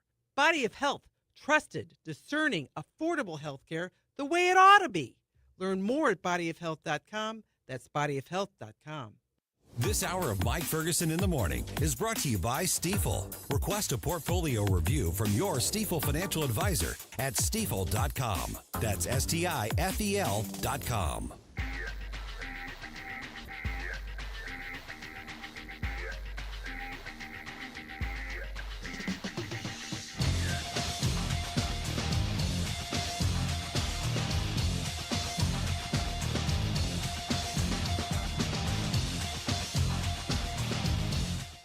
Hey guys, Billy Crow here from Jeffco Patriot Radio. Hope you had enough time to freshen up your coffee, because now we're back with Mike Ferguson in the morning. All right, let's follow up here. Those facing recall votes in Festus say no, and that blocks it from going to the ballot, at least for the moment. Also, one of Missouri's top advocacy groups gets in the fight over Amendment 4. Mm-hmm. And the Billikens and the Tigers set a date for the first meeting in 25 years. It's going to happen in St. Louis. 6:51 here. Let's go ahead and do a news dump. The Morning News Dump, brought to you by Whistle Pig Outdoors. Wake up, America. It all worked out. You know, they got all the news. The Morning News Dump. And away we go. The Festus City Council says no to the recalls. The vote was 4-3 in each recall. The vote was against placing the questions on the ballot. Yes. Okay, so the reasoning given was that the recall petitions lacked legal grounds based on state law, which requires that recall efforts be based on unlawful actions or incompetence. The recall petitions were started by residents opposed to a data center project in the city limits. So I want to go into more depth on this. I think we can do this around 7:20. Okay. I think we can do this. Also, the Missouri Farm Bureau announces that it's going to campaign for Amendment 4. That measure will, if passed by voters, change the process to amend the state's constitution. The Farm Bureau cited policies that attack agriculture being implemented in other states through referendum processes as a reason to increase the threshold to amend the state constitution here. So basically what we're looking at is with Amendment 4, which will be on the August ballot, is that it would require both the statewide majority vote and a majority vote in each congressional district to change the Constitution through the referendum process. Right. So all that means is that one particular district can't be the one that holds the full majority and pulls it over the finish line. It has to be in each district. Every one of them. And one of the complaints is, but that means one district could then block a state constitutional amendment. That's true. Yeah, It's that means absolutely true. There's a lack of consensus on that. Right. But, if it's a good measure, then you're going to get the support behind it. That's the thinking. Okay, President Trump makes it official. He's formally nominated acting Attorney General Todd Blanche to become the next AG. Blanche was previously confirmed by the U.S. Senate to be Deputy Attorney General at the beginning of this presidential term, but he's going to have to be confirmed for this role as well. No date yet set for the confirmation hearings, much less a vote at this point, but I suspect it'll happen sooner rather than later. Just count on them being spicy. Oh, it's going to be very spicy, and even a couple Republicans are saying, this may not be as easy as the last one because you got some other things that have happened between then and now. Some other Republicans that are lame ducks and PO'd. Yes, that's 100% what's going on. All right, after back and forth strikes between Israel and Iran, President Trump demanding all sides stop shooting, his word, and come up with a peace deal. I don't know that Iran's going, well, let's see what President Trump has to say before, but anyway, the president, before heading back to the White House after attending the NBA Finals, he spoke to reporters saying that he wants both countries to stop firing, and then obviously he talks about the goal with Iran and the nuclear weapons. They were going back and forth, and now they both agreed through me to stop, and we're in the final throes of what will be a very, very good deal that will not allow in any way, shape, or form nuclear weapons. Final throes. That's the new word. We've been in the final throes. It's all like right here. It's going to happen any second now for months. We'll see. I mean, at some point maybe he's going to be right, about that. But again, we're dominating everything. We're calling all the shots. Well, I mean, statistically speaking, if you just keep saying it long enough, it's eventually you're going to be right. I mean, and you get to say, I told you so. Mm-hmm. Yeah. All right. Delta Airlines stays woke, even as many other corporations are backing off activism at this time of the year. You can guess which time I'm talking about. Michael Harrington has the story. Polls indicate that the LGBT agenda is not so popular anymore, and most corporations are heeding the signals, reducing their support for the most radical parts of the gay offensive. But not Delta. On X, the account Libs of TikTok has published job postings from the airline that refer to birthing parents and non-birthing parents instead of mothers and fathers. Meanwhile, many corporations have eliminated or muted their Gay Pride Month celebrations. Michael Harrington reporting. Sometimes the value of putting Michael's stories on are just the way that he writes things. And it's not that he's wrong. It's just it's clear where he's coming from. He's playing it so straight. But it's funny because the gay offensive. The gay offensive. Sorry. I mean, the thing is, from an actual denotative standpoint, well, that's not wrong. I know. Any just activism is is so having. Gay offensive sounds like the world's worst rock band name. Yeah. I'm just imagining like a militia of just nothing but like rainbow gays going out in the streets, That's right. roaming at night, Can you? What would the battle cry be? Hey, there you are. We're going to kick your butt. Better run. All right. All right. Hate to see you go, but love to watch you leave. No. Speaking of gay offensive. Yeah. All right. The Cardinals are in New York to start a series with the Mets tonight. Dustin May is going to be on the mound for the Redbirds. He's only 3-6 on the season. We want to see a little more out of him. First pitch is set for 6:10. The Billikens and the Tigers are going to meet on the basketball court this coming season. That will be the first time in 25 years that these two teams have played each other. That's so 25 years. hard to believe. Yeah. The 3-game series over the course of 3 years is going to tip off. It's going to happen November 6th, and they're going to do it at the Enterprise Center. So it's a neutral court, even though It's here in St. Louis. Locations of the games in 2027 and 2028 have not been announced yet. So I would suspect it may be a Chaffetz and Columbia thing, or maybe neutral ground somewhere else on this.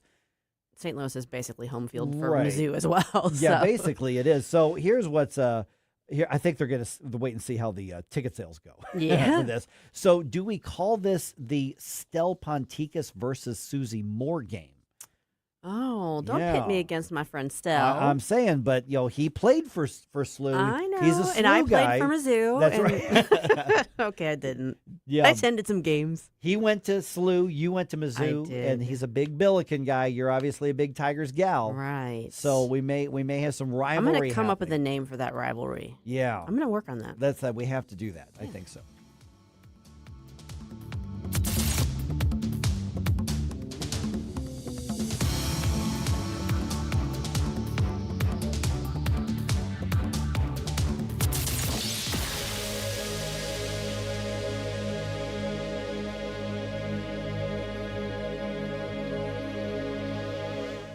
Tired of settling for generic fishing gear? Say hello to Bullseye Bait and Tackle, O'Fallon's one-stop shop for serious anglers.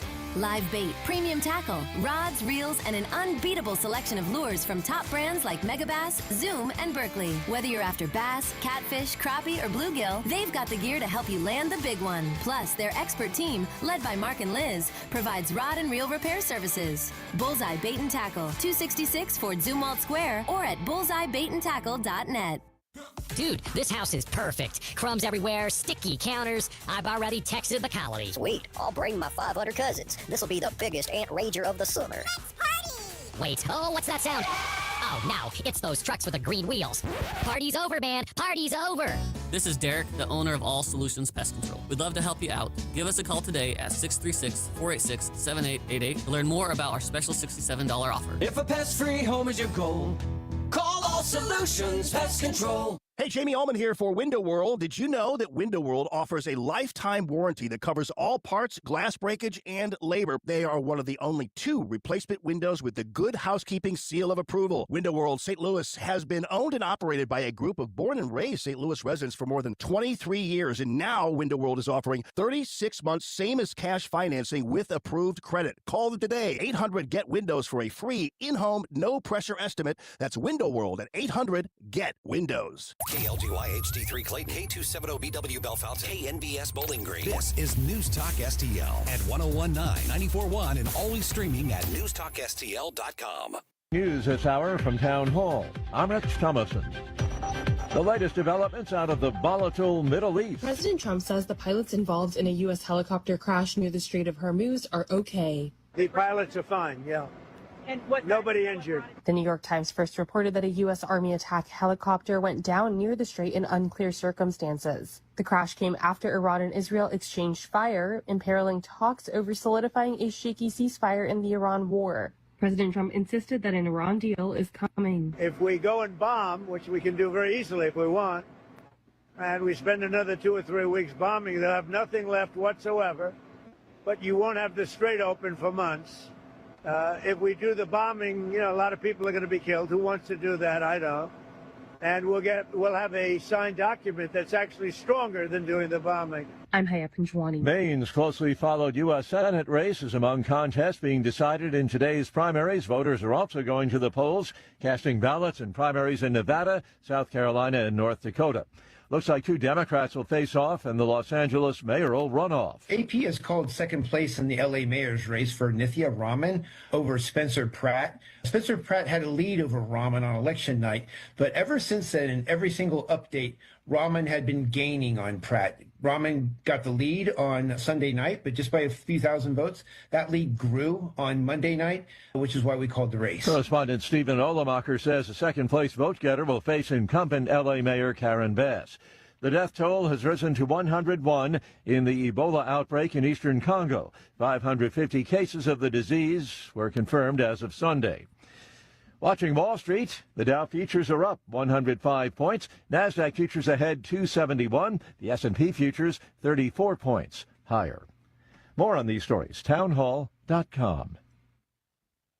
It's finally happening. The Fed is making a change in leadership, and that could have a profound impact on the value of your retirement. When interest rates go down, the value of precious metals like gold and silver can surge. Call Advantage Gold right now at 800-900-8000 and get your free gold and silver investor guide, a $49 value, plus a free copy of Ken Rogoff's insightful book, Our Dollar, Your Problem. Inside, you'll get honest information about gold, silver, and other precious metals, so you can explore your options with clarity and confidence. Our specialists can help you open a new account or transfer funds from an existing IRA, tax and penalty free. Markets can turn fast, but gold has maintained its value through every cycle, often holding strong when other assets falter and when the dollar weakens. Are you positioned? Don't miss this opportunity. Call Advantage Gold now at 800-900-8000. Results may vary. Consult your financial advisor before investing. Call 800-900-8000. That's 800-900-8000.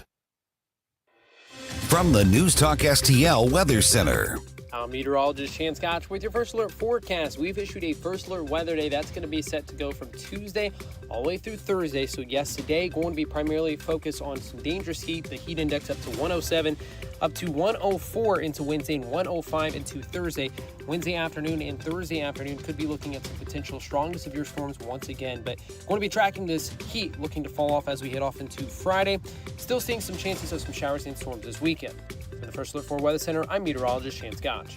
This hour of News Talk STL brought to you by Window World of St. Louis. For replacement windows, doors, and siding, call 800-GET-WINDOWS. That's 800-GET-WINDOWS. Mike Ferguson here. Retirement should be a time you can relax. No more stress from work. But there's one thing you can't forget about when retiring. That's your money. Do you have enough saved to fund your income for life and keep up with inflation? How will you claim your Social Security benefits? And what about long-term care? The ClearPath Wealth Management Group at Stifel is here to help answer all of these questions. You can hear their latest views on the markets and investing during On the Money, hosted by Stifel financial advisors Bob Stockdale and Eric Robert every Saturday morning at 9 right here on News Talk STL. They can help you get organized, guide you through critical retirement decisions, and create an investment portfolio designed around your needs. To schedule your free retirement plan consultation, go to clearpathinvesting.com. That's clearpathinvesting.com, or call 636-695-2650, 636-695-2650. Stifel Nicholas and Company Incorporated, member SIPC and NYSE. Mike Ferguson. I don't know how to put this, but I'm kind of a big deal. Susie Moore. They look very aggressive. I think they want to beat me up. Get up, St. Louis. So it's time to get out of bed. Pour yourself the greatest cup of kofifi the world has ever seen. Rise up with one voice. Drain the swamp and take back our country. Today's the day we're going to do it, and it's time to do it right now, believe me. Mike Ferguson in the morning on News Talk STL. All right, this is one of those Deep in the Woods programs that the federal government has that we're about to learn about. Mm-hmm. Okay, and the complaint is that it's allowing foreign workers to replace American ones, which you can do.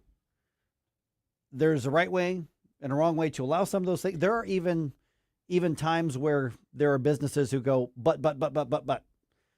This isn't any of that. This is a program through Department of Homeland Security that I had never heard of until 36 hours ago. Mm-hmm. So we're going to talk about that. Also, the Supreme Court still has some remaining cases and a couple big ones here as well. Our friend Michael Neal from Landmark Legal Foundation joins us right now. By the way, I just want to point out that here in a couple minutes, we're getting so many people commenting on what's happening with Festus and this recall vote. And we haven't even talked at all today about whether the data center thing is good or bad.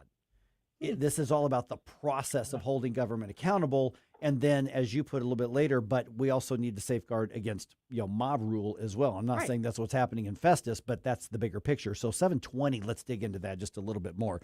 All right, Mike O'Neill joins us once again. Okay, so Mike, when I read your article on this, your op-ed on this, I had never, ever heard of the optical practical training program. And I'm like, well, that sounds really wonky and in the weeds. Nobody's going to care about that. Then I'm reading, I'm like, oh, wait a minute. I think people might care about this.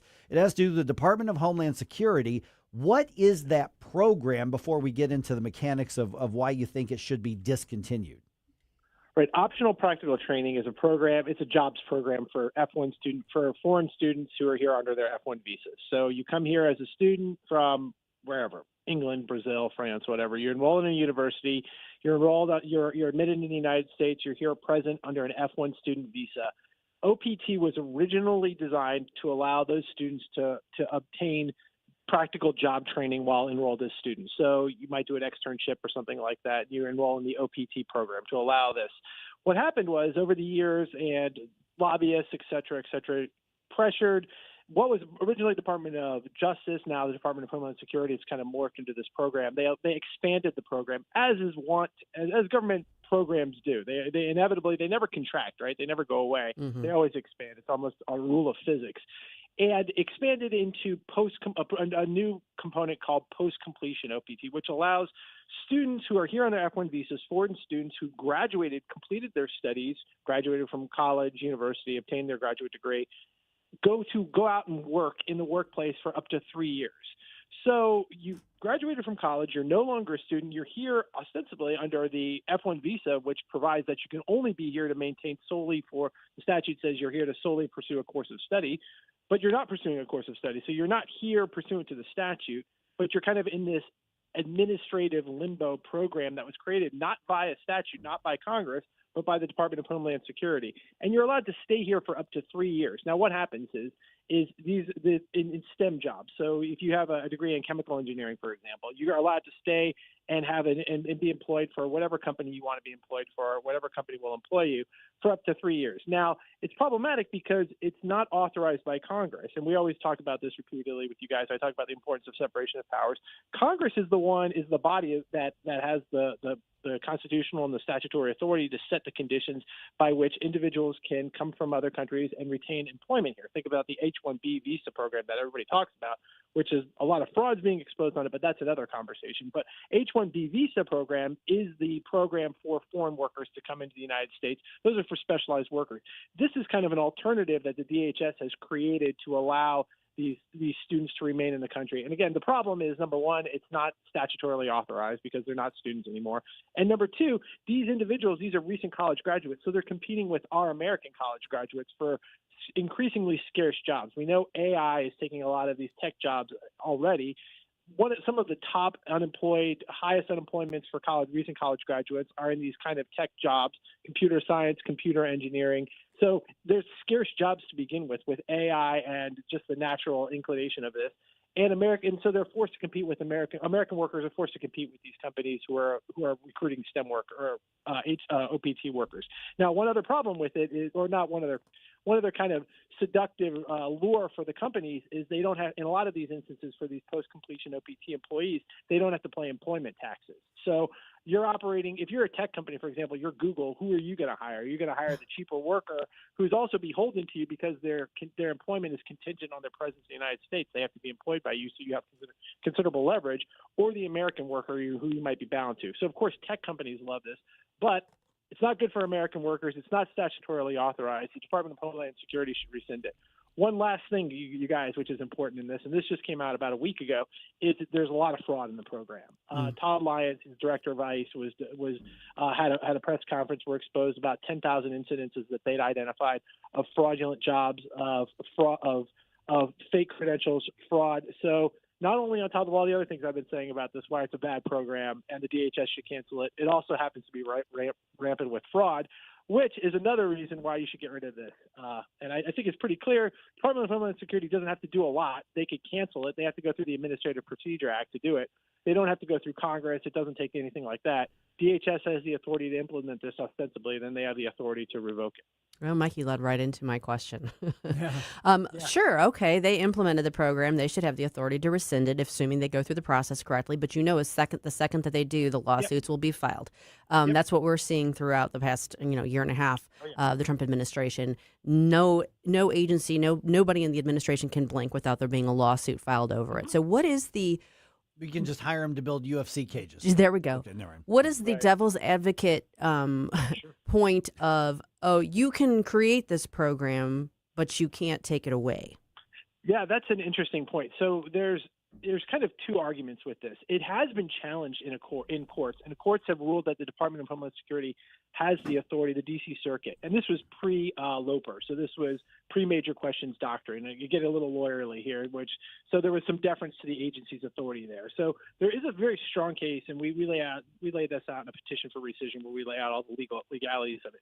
There's a very strong case to say that the statute doesn't support this program. Again, F-1 visas are for students. These individuals are no longer students. So, but a court has ruled contrary to that. Ruled it before Loper, so it was kind of deferring to the agency with that. That being said, if a court concluded that the DHS has this broad authority, this is really kind of technical lawyering here, but I'm getting into it a little bit.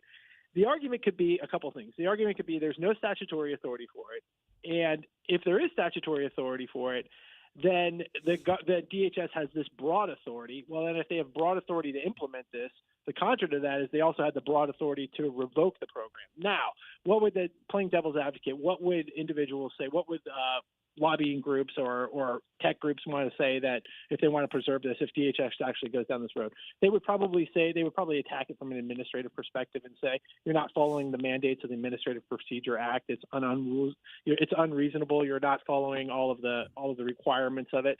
So they will say that. They'll also probably say that this is necessary. They'll make an argument that it's necessary, that it would have a gross impact. It would adversely impact these companies. A lot of powerful companies have arrayed in support of this because, again, it's a very pro-tech company because think of the pecuniary advantages they have in employing these individuals. And it's not a small program, by the way. I mean, we're talking like almost 100,000 individuals who are employed in this, and they don't have to pay taxes. So we're talking billions of dollars in effects, a loss of the American taxpayer. So I think they'd argue that, hey, this is courts have upheld this. It's a valid program. They'd have to argue out of two sides of their mouths. If in doing that, they'd argue that DHS has the authority to operate it. Well, if they have the authority to operate it, this broad authority to operate it, then they also have the broad authority to rescind it. So you see what I'm saying? It's kind of a lawyerly kind of kabuki dance here, but I think there's some really important legal arguments, and I think DHS will be on a strong legal case if they did revoke the program. Okay, we're visiting with Mike O'Neill from the Landmark Legal Foundation, and I'm assuming your write-up on this is up on the website as well. I mean, I took it off the newsletter email, so landmarklegal.org, right? Right. Exactly. Yeah, that. And just got a minute or so left. Obviously, we don't know when the Supreme Court's going to hand down the remaining decisions that they've got for this term. When they do, you can know because Susie will be glued to her computer screen when they get the announcement that the hand-downs are going to happen. But give me just the last minute or so, maybe one of the big cases that really are kind of have your attention that you're waiting to see what the Supreme's going to rule. And then we're going to be able to cover them all. But what's like one of the big ones that we're still waiting on? Well, I would talk about the birthright citizenship case, but I think what's more appropriate now is the Watson versus RNC. This is the mail ballot receipt case. This is the case that decides whether states can accept mail ballots post-election day. I think this is a really important case. Look at what's happening in California when these mail ballots are permitted to trickle in days and even weeks after an election. It just opens the door for all kinds of malfeasance. So I think Watson versus RNC is a critical one. I wish that it had come down about a month ago, but it's coming. It's probably coming down in the next couple of weeks. Look for that decision. The court's going to say states cannot enact laws that permit the receipt of mail ballots after Election Day. All mail ballots have to be received by Election Day. That's if you have a law in the states that allows otherwise, it conflicts with federal law, and federal law takes precedent over state law in this context. So Watson versus RNC is one to keep your eye on in the next week or so. All right, Mike, good to chat with you again. We've already tagged you on social media. Once again, let's give out the website for people can check out. I recommend people sign up for your newsletter, your alerts as well. That's what I get.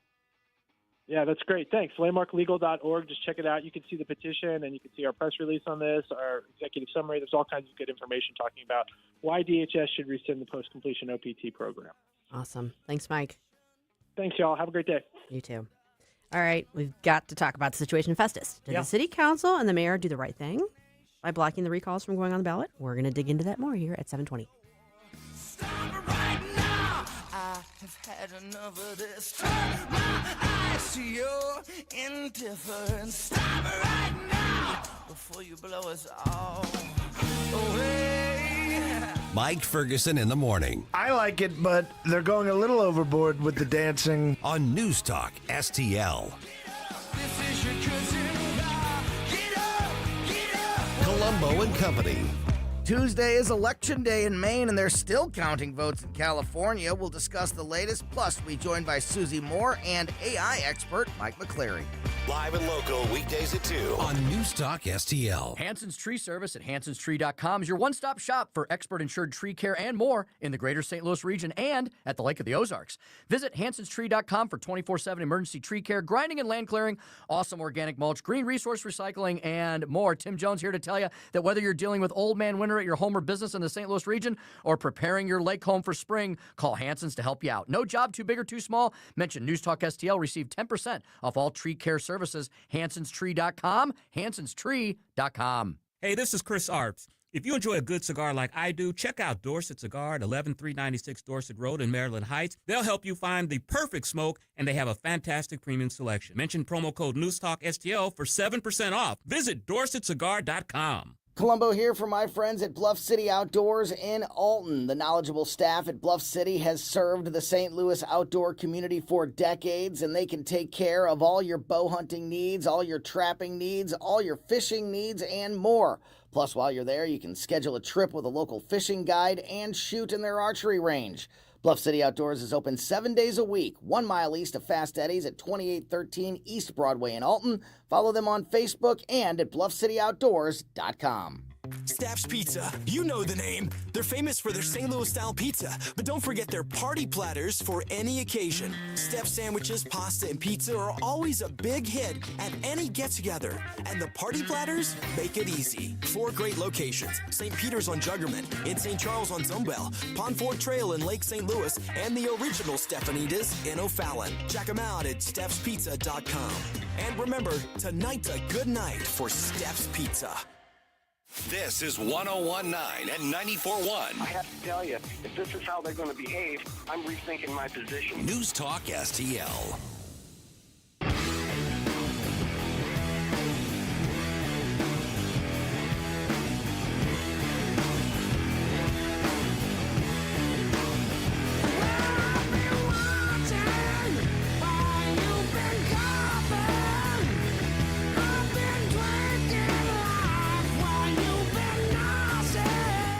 I love that you're starting your day off right with Mike Ferguson in the morning. It's your boy Joe Pags. Talk to you tonight. But now let's get back to Mike. It's been really interesting how this kind of discussion with what's happening in Festus has ballooned into so much of a bigger picture. Yeah. We have not actually had a single word this morning as to whether data centers are good or bad. No. Not this morning. I can fix that.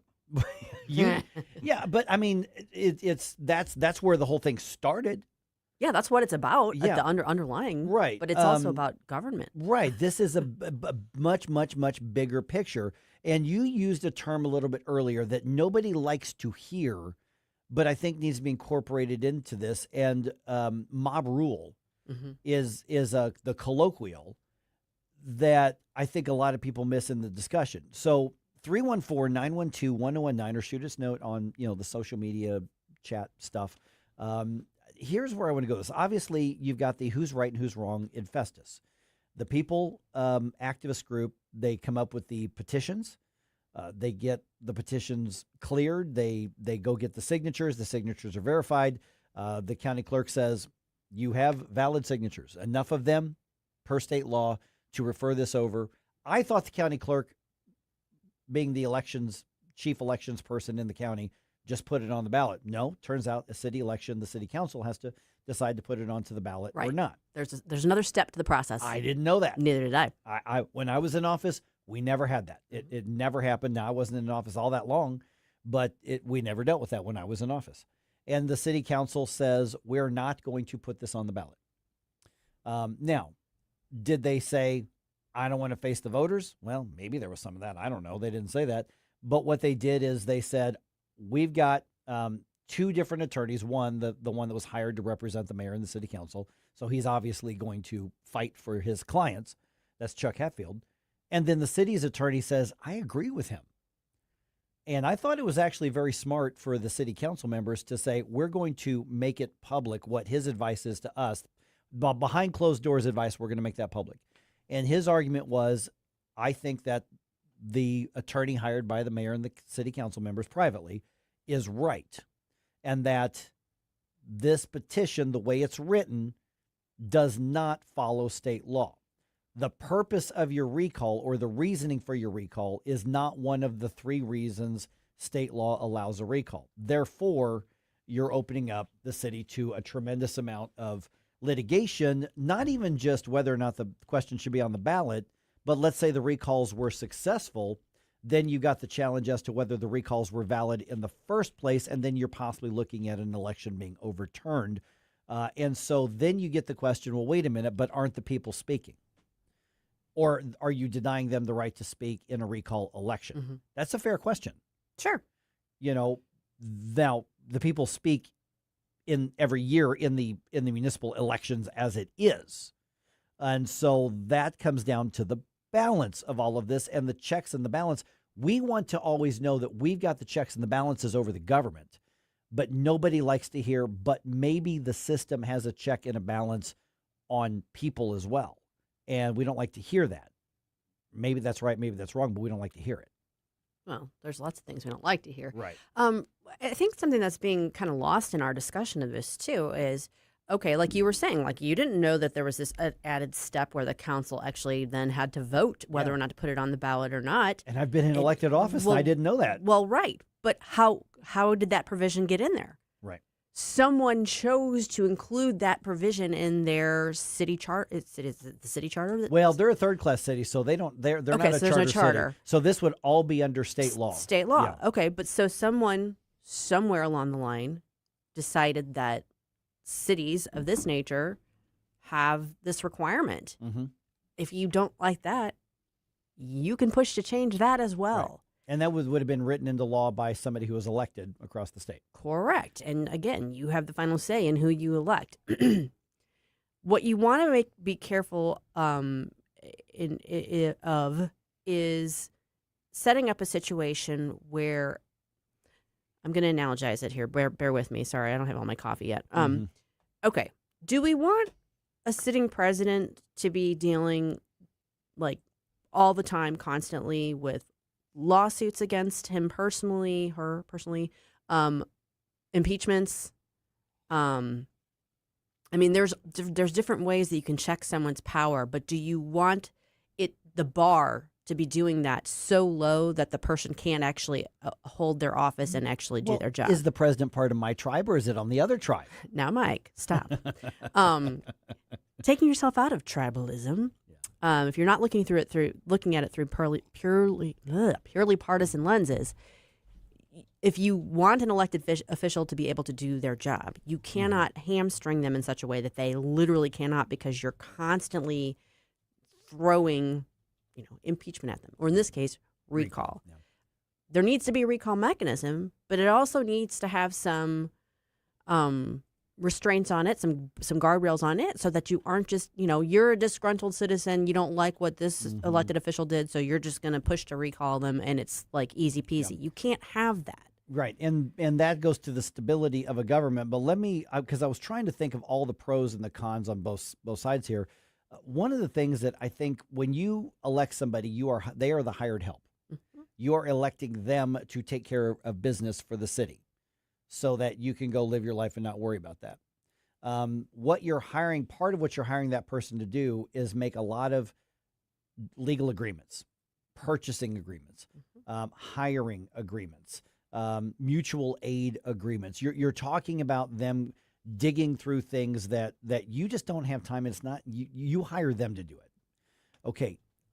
If there is a constant threat of somebody being thrown out because voters got mad at them over a vote or a policy, you've got a lot of city or county or whatever business that's going to be really difficult to get done at some point, because if you've got an unstable or instability in government, then you can't do some of the functions that government is supposed to, the legitimate functions.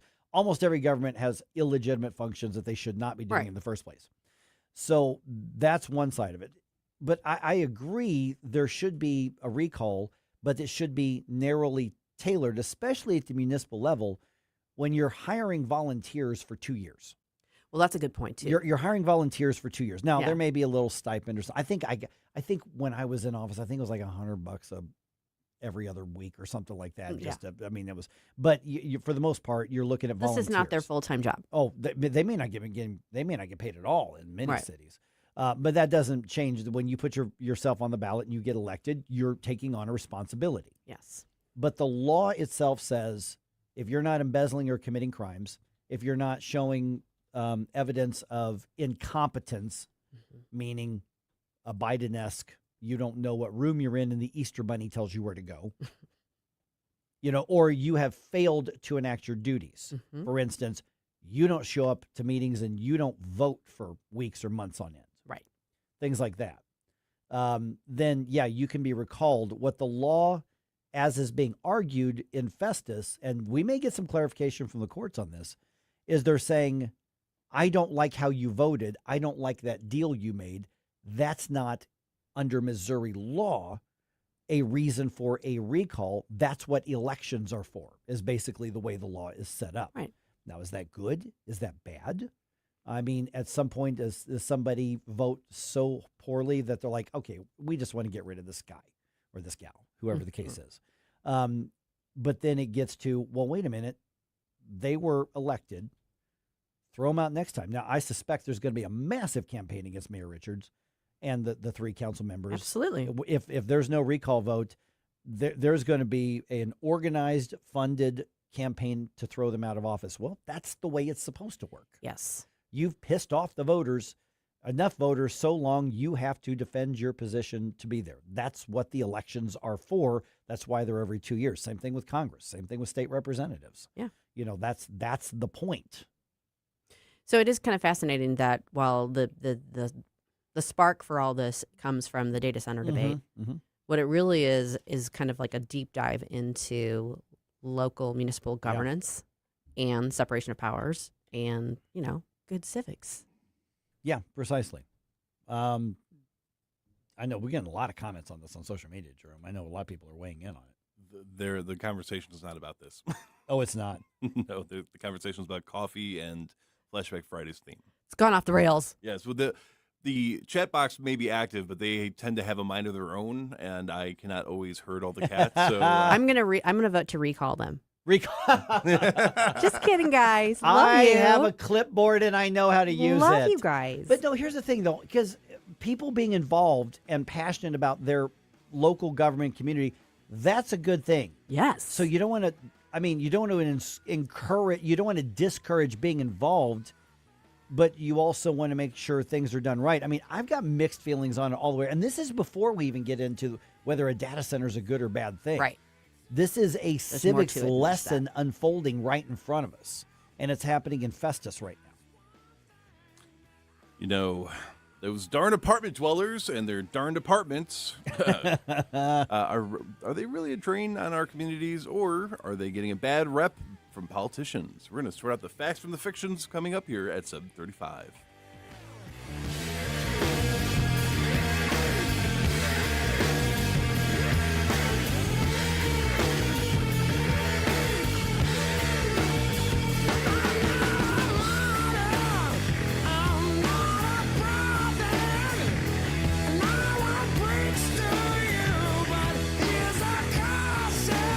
Mike Ferguson in the morning. This is like giving you a bowl of doggy do, put a cherry on top, and call it a chocolate sundae. On NewsTalk-STL.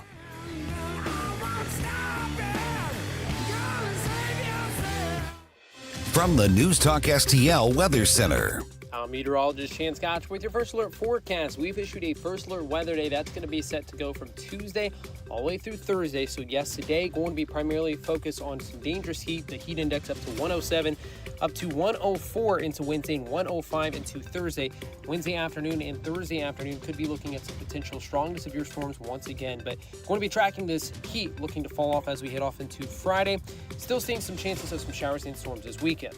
For the First Alert 4 Weather Center, I'm meteorologist Chance Scott. Jamie Allman here, tossing and turning over retirement worries. You're not alone. 3 out of 4 Americans share your concern about having enough saved. But here's the thing. A comfortable retirement isn't out of reach, even if you're planning for 30 or 40 years ahead. Every day, Jeff Portman from the Gemini Wealth Group helps people avoid the critical mistakes that can derail their retirement. Build your path to financial confidence. Visit GeminiWealthGroup.com or call Jeff directly at 314-888-0123. Securities and advisory services offered through LPL Financial, a registered investment advisor. Member FINRA SIPC.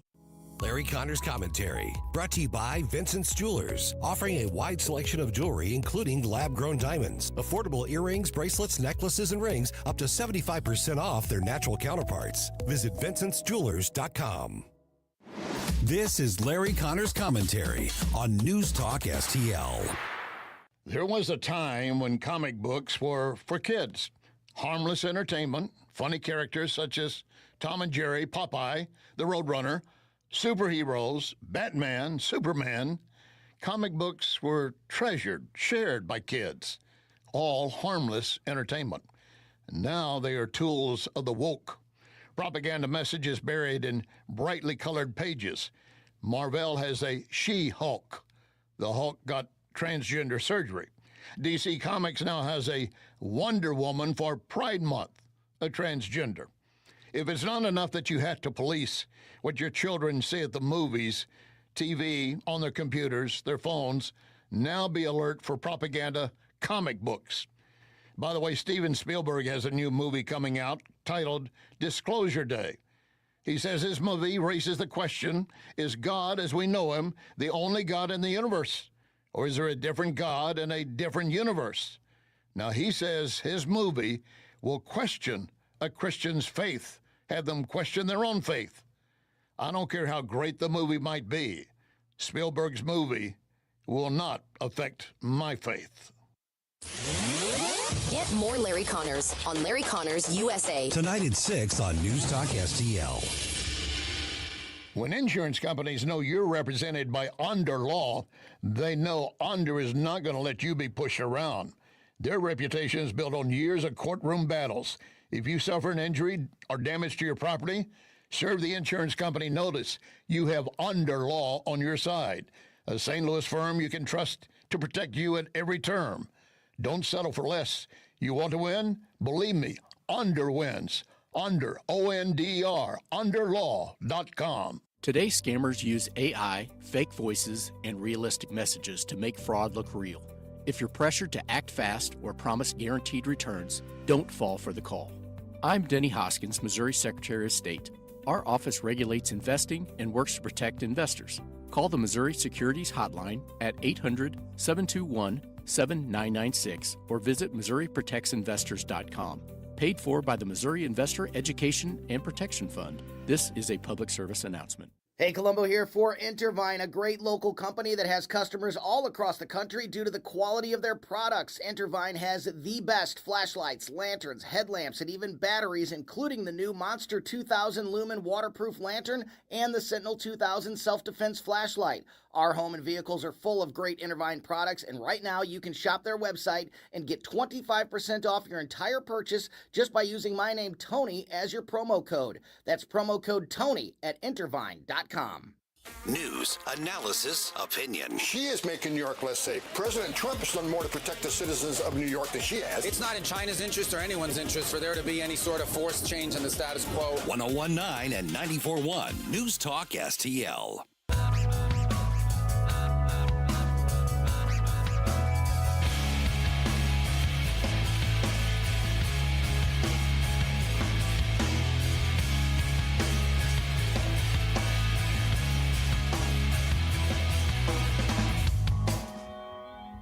The Mike Ferguson Show is one of my favorite programs.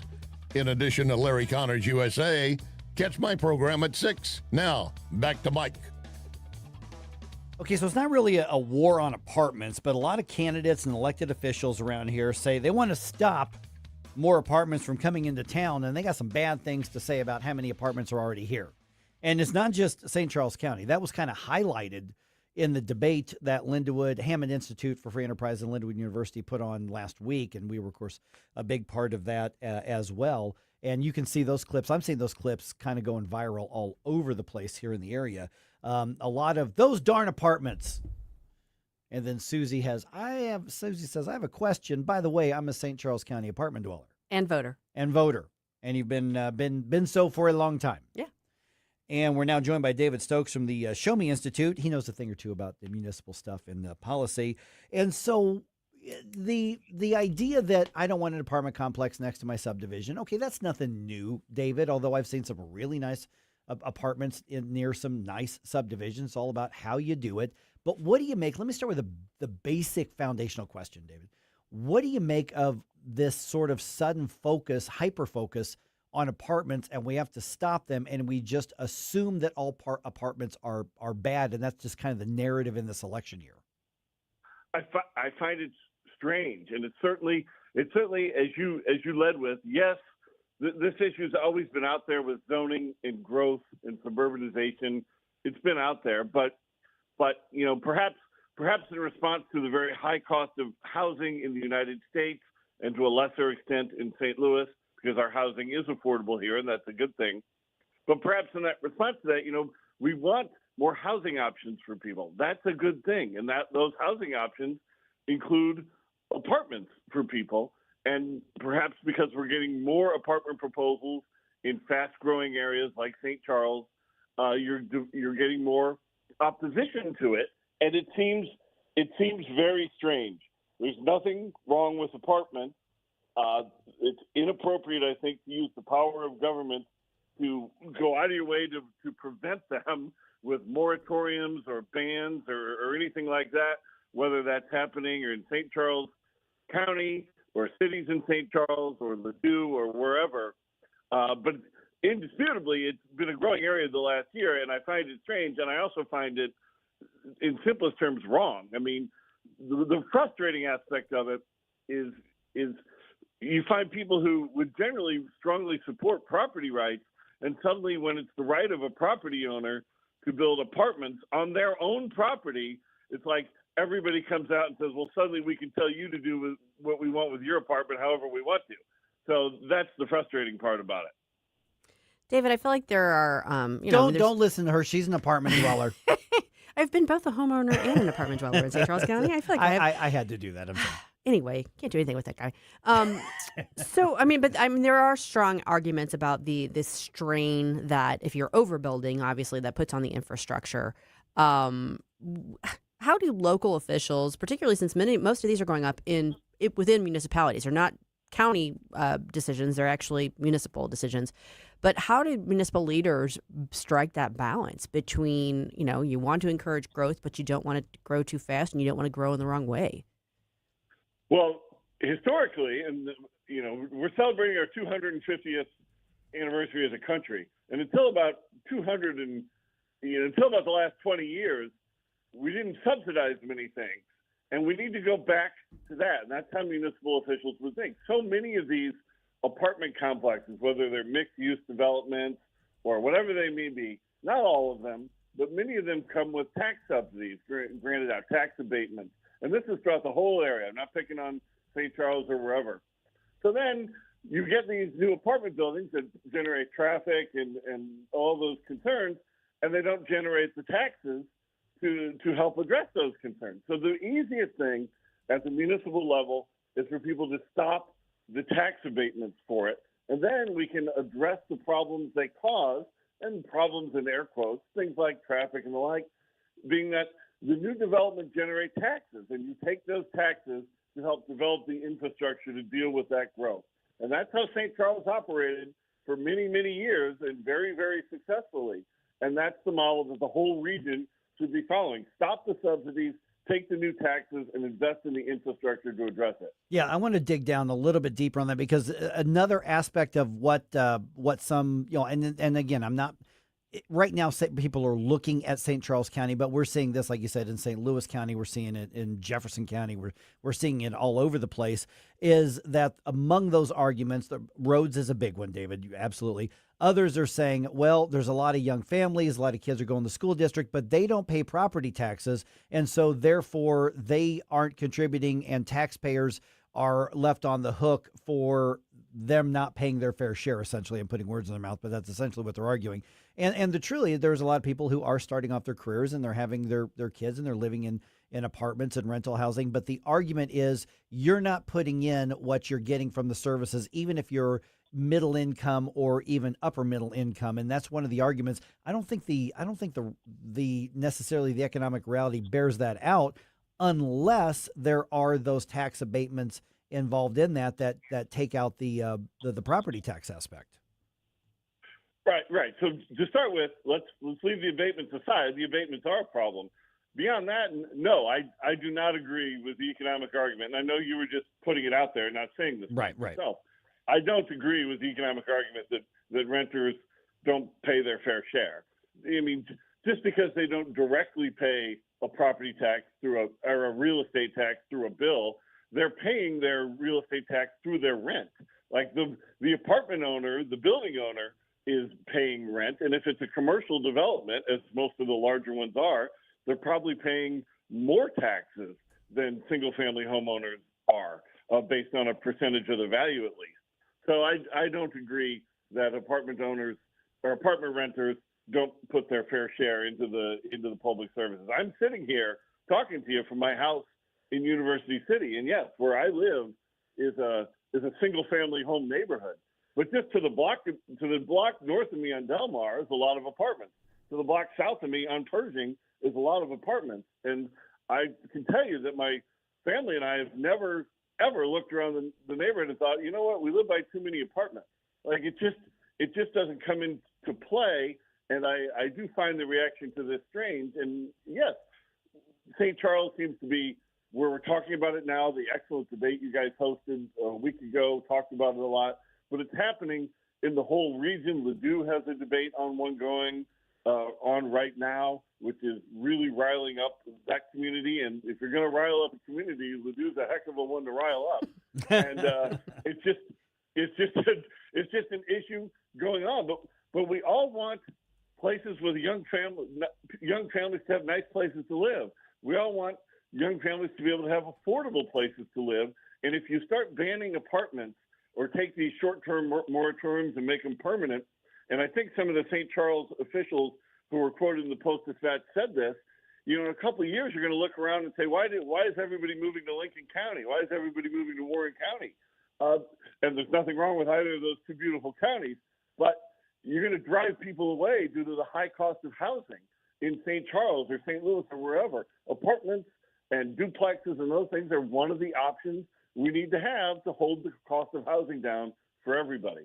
Well, and that's one of the other points. I mean, people talk about the idea of like starter homes, and we all kind of have that idyllic idea of a young family starting out and having a nice little home, recognizing it may not be their long-term home, but it's a starter home.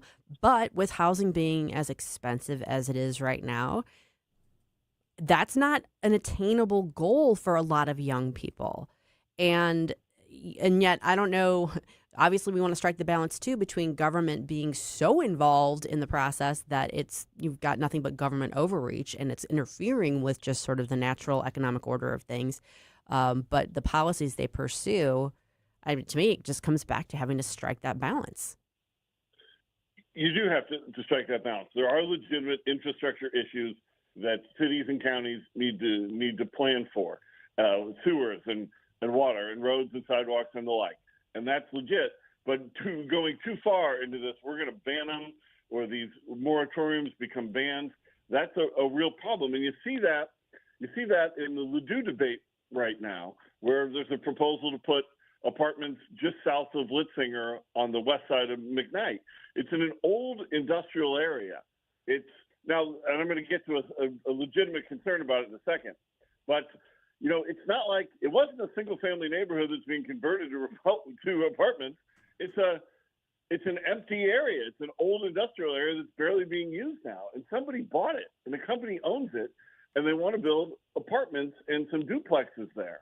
And it's frustrating to see people talking about this as if it's just assumed the government has the right to stop this. Like, you want to do this with your property? Well, we're going to tell you that you can't. And it's doubly frustrating to hear that from people who, in most cases, are strong supporters of property rights.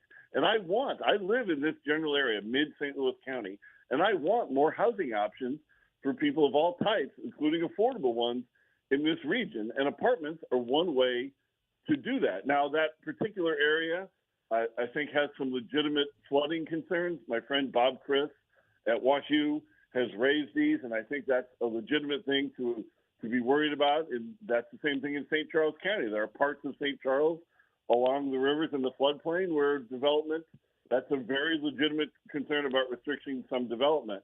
But beyond that, you're getting objections to these things in areas with no environmental concerns, parts of sort of west central St. Charles and the like. And again, you start banning it all, where are people going to live? Like, you want people to be able to live in the St. Louis area, and we're going to drive them out with the idea that we need to protect every farm, even if the farmer wants to sell. That's the trick here. Yeah, and of course the supply and demand laws are very simple. You ban the construction of anything, what's the inventory that's left is going to become more and more and more expensive and unaffordable. David, I'm a little over time, but I want to ask you one more question about this, and that is the argument that my property values. Well, it does affect me. It does affect my property and my investment as well, because if you put this apartment here, then it could affect my property values there. Now, property values, when I was in elected office, I heard that as an argument for everything, and occasionally it's correct. But what's your response when they say, no, we don't want a bunch of apartments because then it's going to devalue our single-family homes, and this is our biggest investment in our life? Here's where I'm going to make everybody mad. Maybe not you two, but a lot of your listeners. It's not the job of local government to say it's to protect property values. Like, you may not want to actively do things, to go, how do we need good roads. We need good police. We need good things that also have an impact of increasing property values. But to say we're not going to allow supply and demand to take place, we're going to violate the property rights of people who own land or want to sell land and build duplexes or apartments. To say we're going to stop things in order to preserve some theoretical property value, I think that's, in many cases, an inappropriate use of local government. And yes, we always talk about special interests in government, and special interests, so much of government at every level is special interests fighting for their goodies, their special handouts. And homeowners, and I am a homeowner, are at the local level are probably the largest special interest group. And I think a lot of times that gets abused, and local government starts doing things that's inappropriate action. They should not violate somebody's property rights to preserve somebody else's property value. Okay, so David, if people want you to make them angrier on a regular basis, where can they go to find your work? Maybe online. They can go. This happens plenty. Trust me, I get nasty emails all the time. It's delightful. David.Stokes@showmeinstitute.org is my email, at David C. Stokes on Twitter, and lots of information about zoning and planning and all these issues. And I'm not a lover of zoning, but I'm a real hater of planning. And a lot of it is showmeinstitute.org. Thanks, David. Always great talking with both of you. Thanks. Thanks, David. All right, we've got another event I want to let you know about. Jamie Allman Live coming up Friday, June 19th. You can join him for lunch at Shorty's Diner just east of Westport Plaza from noon to 2. Watch Common Sense Radio live and take in the great atmosphere and food at Shorty's Diner. They're located in Lackland Road in the Westport area. As Shorty says, it's not fancy, it's not fat-free, it's just the way it used to be. The Jamie Allman 3-Martini Lunch will be live Friday, June 19th from noon till 2. Plan on grabbing some friends and joining us.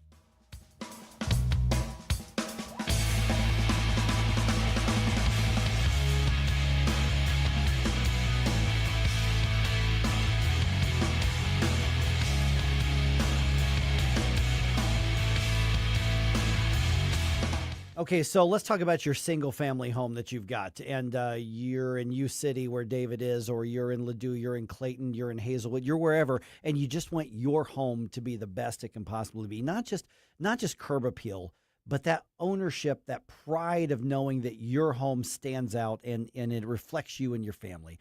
Lime Concrete Block, I'm telling you, limeblock.com. This is the website to go to. Mike Ferguson here. Here's what you do. They have been supplying St. Louis since 1947.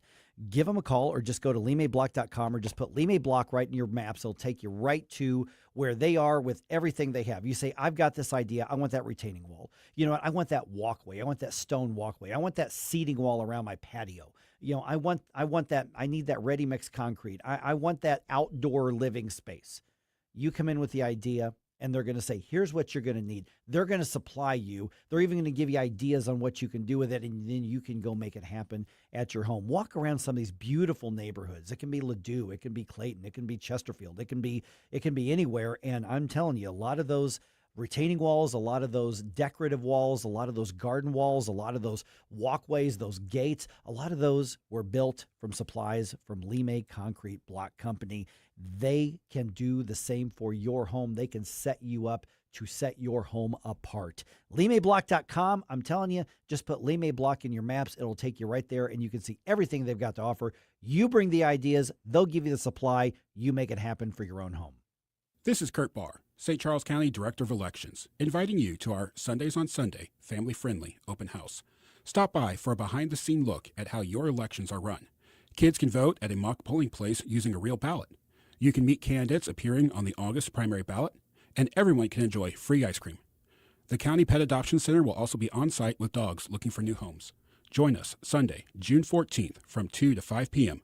Details at sccmo.org/elections. Hey, when pests invade your home, you need someone you can trust. It's Jamie Allman here, and at Buckingham Pest Control, they're not just your exterminators. They're your neighbors and friends. A locally owned family business and St. Louis Magazine A-List award winner, providing affordable, quality pest control. Plus, they offer energy-efficient TAP attic insulation, the only insulation that controls pests. BuckinghamPestControl.com. That's BuckinghamPestControl.com.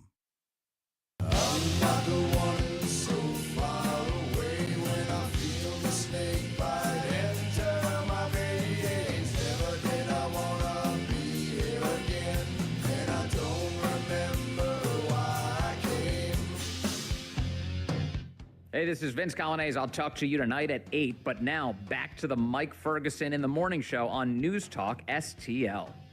Maybe we need to start one of those sort of behind the scenes or after the show podcast or something, guys. You think? Yeah, because, for instance, the whole thing that conversation with David Stokes, which, by the way, is going to be up on the podcast here in a little bit, it opens up so many different avenues of following up with what things like Steve Ellman and Jason Law and Bill Leigel said the other day regarding the starter homes, because there's a reality of what the starter homes are and what would meet a need versus what's the dirty little secret as to why municipal governments don't actually want them. Mm-hmm. They say they want them because that appeals to young voters, but do they actually want them? No. They want big, giant McMansions, and they want, $1 million homes. They don't want starter homes. Right. They say they do, but they don't. Now, I'm not saying, maybe Steve says, no, we really should. I think he was passionate about people wanting to be able to afford housing, and I think Bill and Jason are the same way. But overall, local governments would rather build $1 million home than 5 $200,000 homes. Right. For a lot of reasons. For a lot of reasons. Yeah, just saying. All right, we got just a couple of minutes here. Let's go over a few things, including what's happening in Festus. Let's go ahead and squeeze another news dump here. The Morning News Dump, brought to you by Mario's Donut Restaurant. The Morning News Dump. Are you joking? Is this a joke? Listen, folks. The Morning News Dump.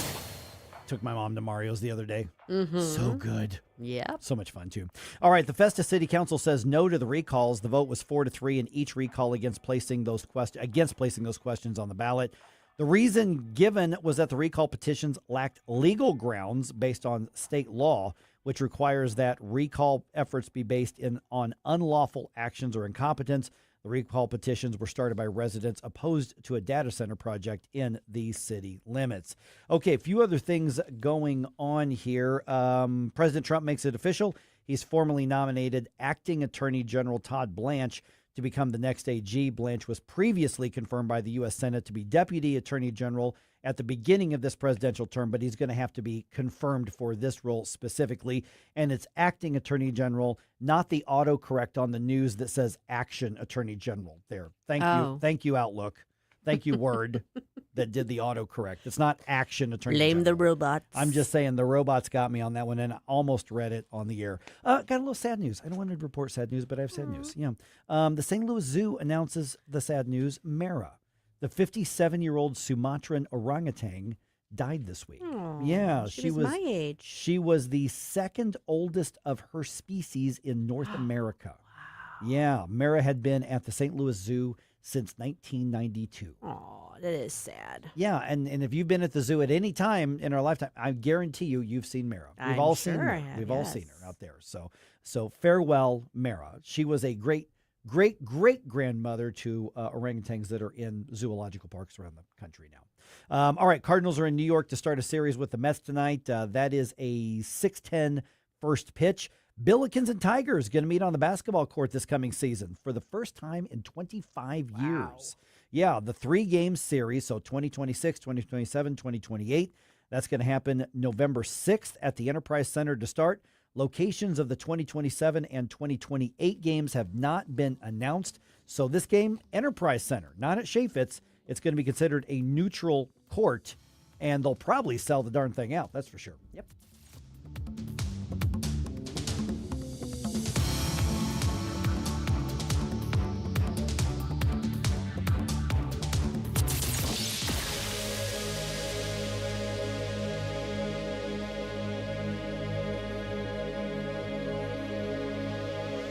$1949, the last time a Republican held the top post in St. Louis City. A gallon of milk was 84 cents, and streetcars ran down Grand Avenue. Unfortunately, St. Louis City streets are no longer the epicenter of family and business life. In the 80 years of Democrat control, our city has been on a steady decline. Hello, Kirk Hilzinger, chairman of the Republican Party for the city of St. Louis, and we believe it is our duty to provide a different path forward. I invite you to our meetings the first Thursday of every month. Learn more at stl-gop.com. Paid for by St. Louis City Republican PAC. Curtis Farber, Treasurer. This year, America turns 250, and News Talk STL is celebrating our nation's semi-quincentennial all year long. News Talk STL, #1 for live and local Soros-free talk, with proud supporters of our 250th birthday celebration. D. Gregorio's Italian Market, AAA Motor Speedway, and American Family Insurance. 250 years strong, and we're just getting started. 101.9 and 94.1 News Talk STL.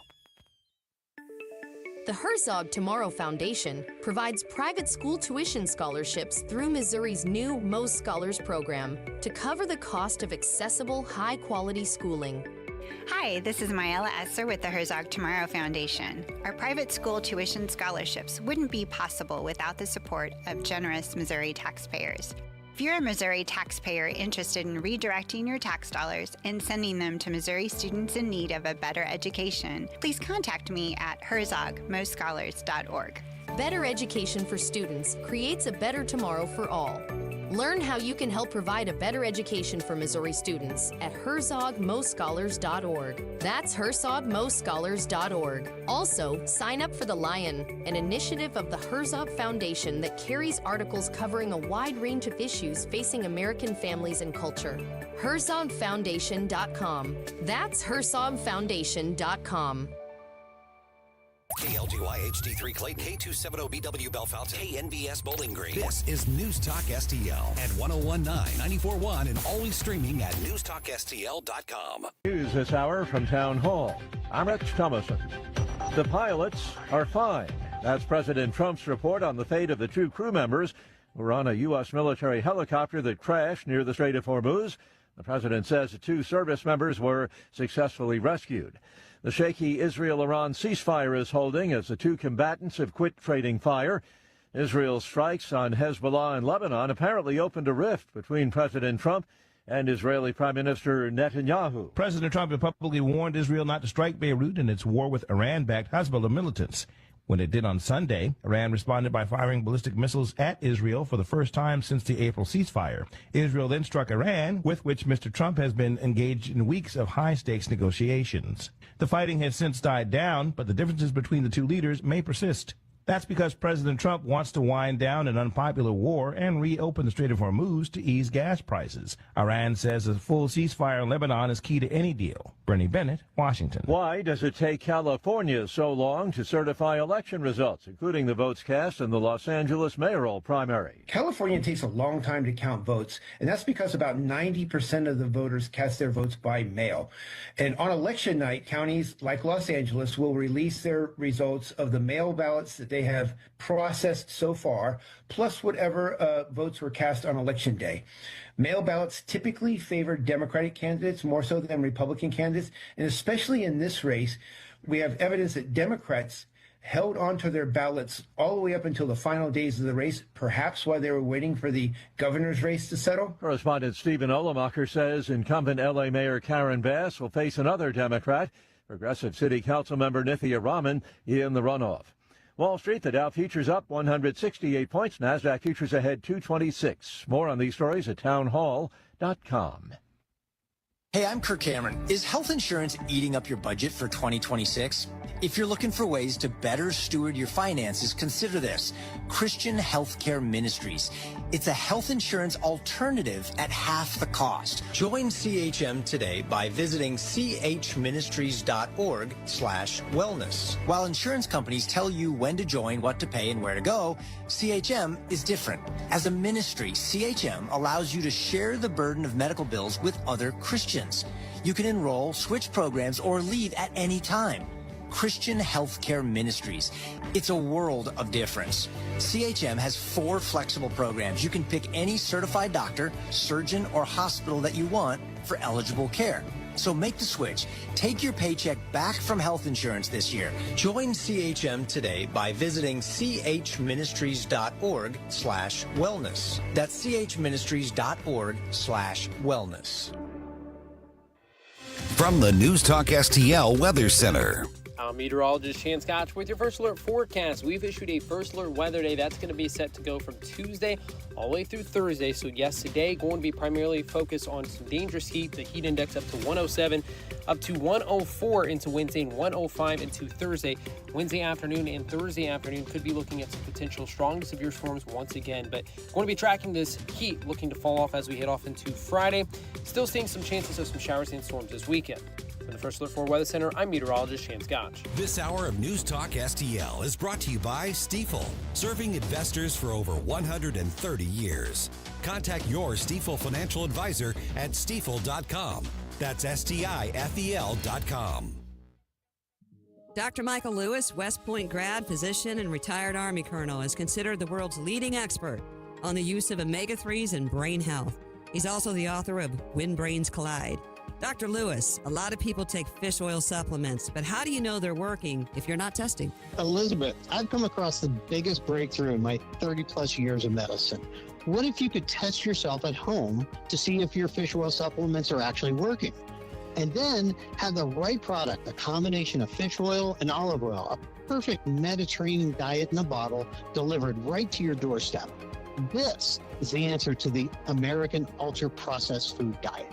Email me at test@brainhealtheducation.org. That's test@brainhealtheducation.org. Email Dr. Lewis today at test@brainhealtheducation.org and take the first step toward a healthier brain. Your future self will thank you. That's test@brainhealtheducation.org. Mike Ferguson. Is there anything in your life that is not Trauma Olympics? Susie Moore. Get out of here and stop playing victim. Get up, St. Louis. There's no crying in baseball. Mike Ferguson in the morning on News Talk STL. All right, city leaders really don't want to give some St. Louis police officers raises. We're talking about those command center or command level officers. At least they don't want to give the raises that the State Board of Police Commissioners wants to implement. I'm not going to blanket statement saying they don't want to give them raises, but some in City Hall don't, that's for sure. We're now joined by Kirk Hilzinger, St. Louis City Republican Party. So we got so much ground to cover here, Kirk. Let's see what we can get to here. Let's burn those airwaves up. I effectively use the sound effect by waving the paper. That's how you know I'm serious. All right, now let's start with this. Start with this police raises thing. So the state board comes in and says, you want to be competitive, you need to keep your command staff getting paid a competitive wage, and that means some big raises. In some cases, like 20% or more. They've already given raises to street level, beat level officers. Civilian employees have gotten some raises as well. And Mayor Spencer, and some of the things that she said actually need to be considered here. That is saying we've got contracts, we've got ordinances, you give big raises here. It forces us to give big raises with the fire department, which I'm going to assume is a union thing. Yes. I'm going to guess. Yeah. Yeah. So she says, this isn't just about the city. This is about the rest of the city budget. Well, that's her job, is to watch over that sort of stuff.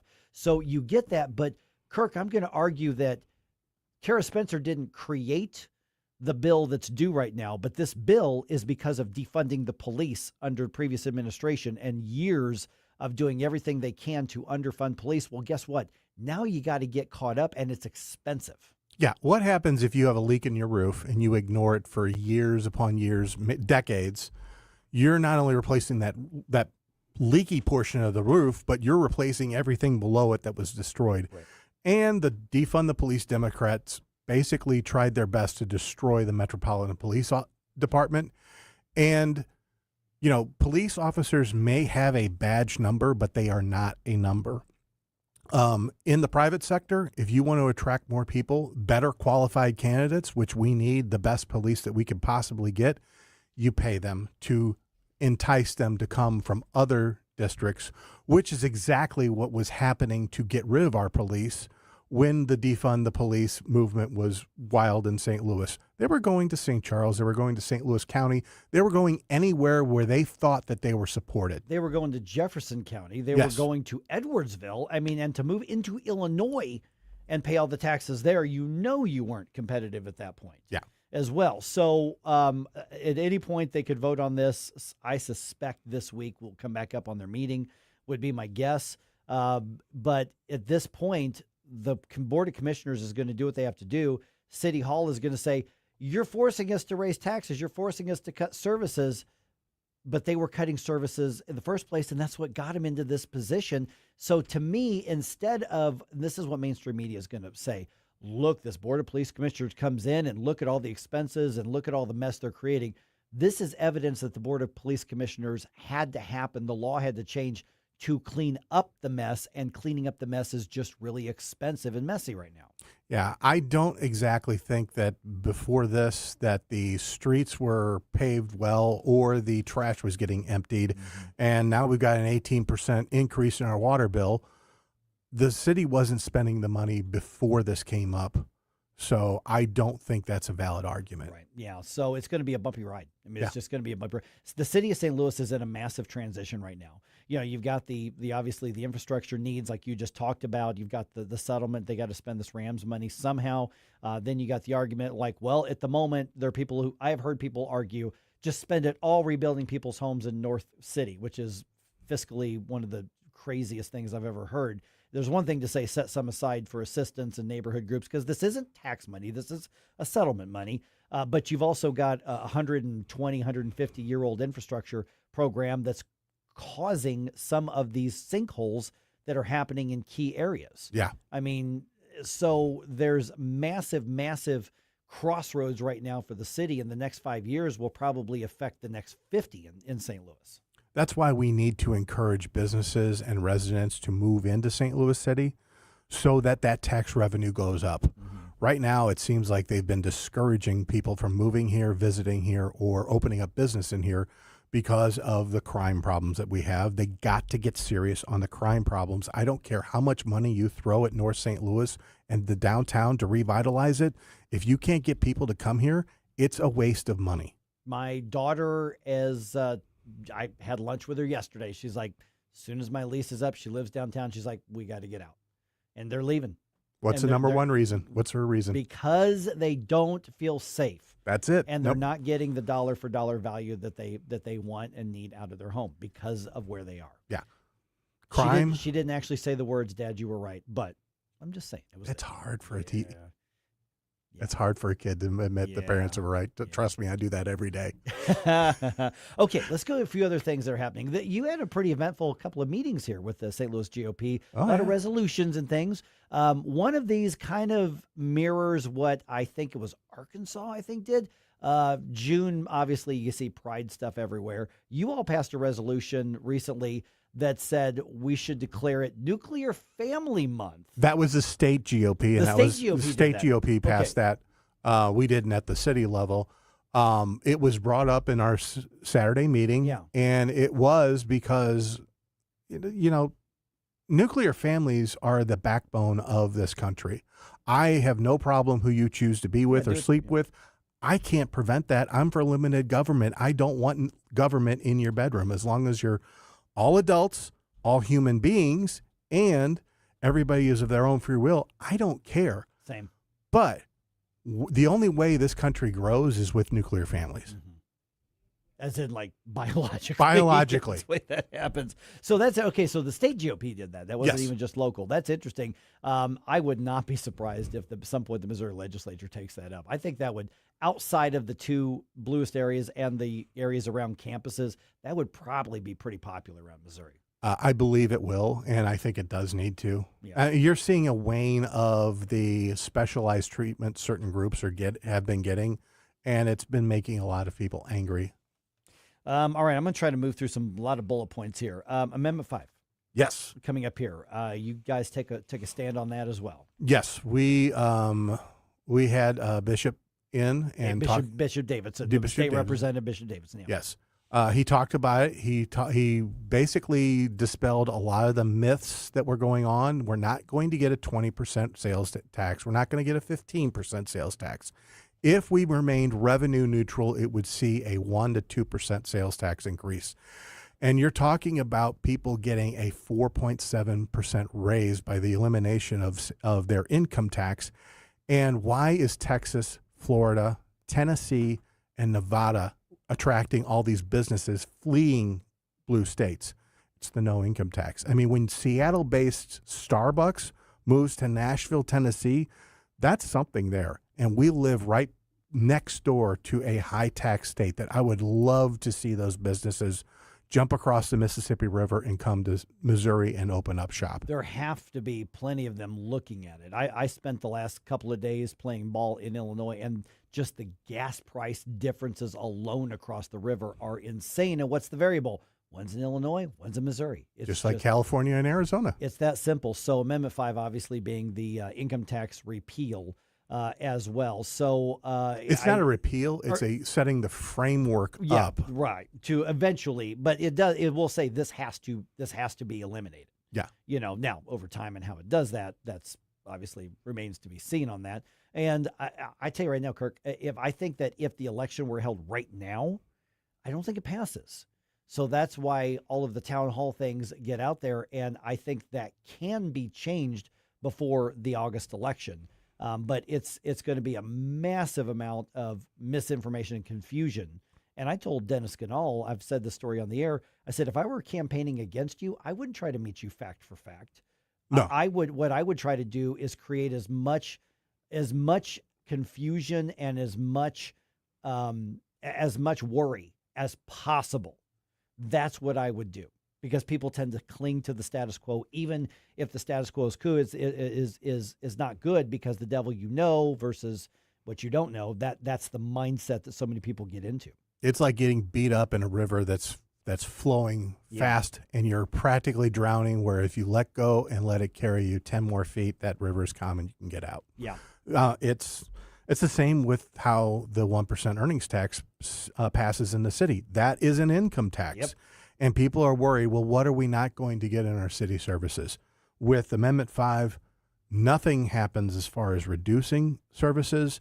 That's up to the legislature. And to give them credit, they knocked out $4.11 billion of our budget this year. So that is a great thing to happen. Yeah, and the service, and the other thing about Amendment 5, which I suspect Bishop talked about the other day, was that unless the revenue is there, that has to be there first before you step down the income tax. Yes. So it has to say we're never going to get through it. Well, the revenue has to be there first.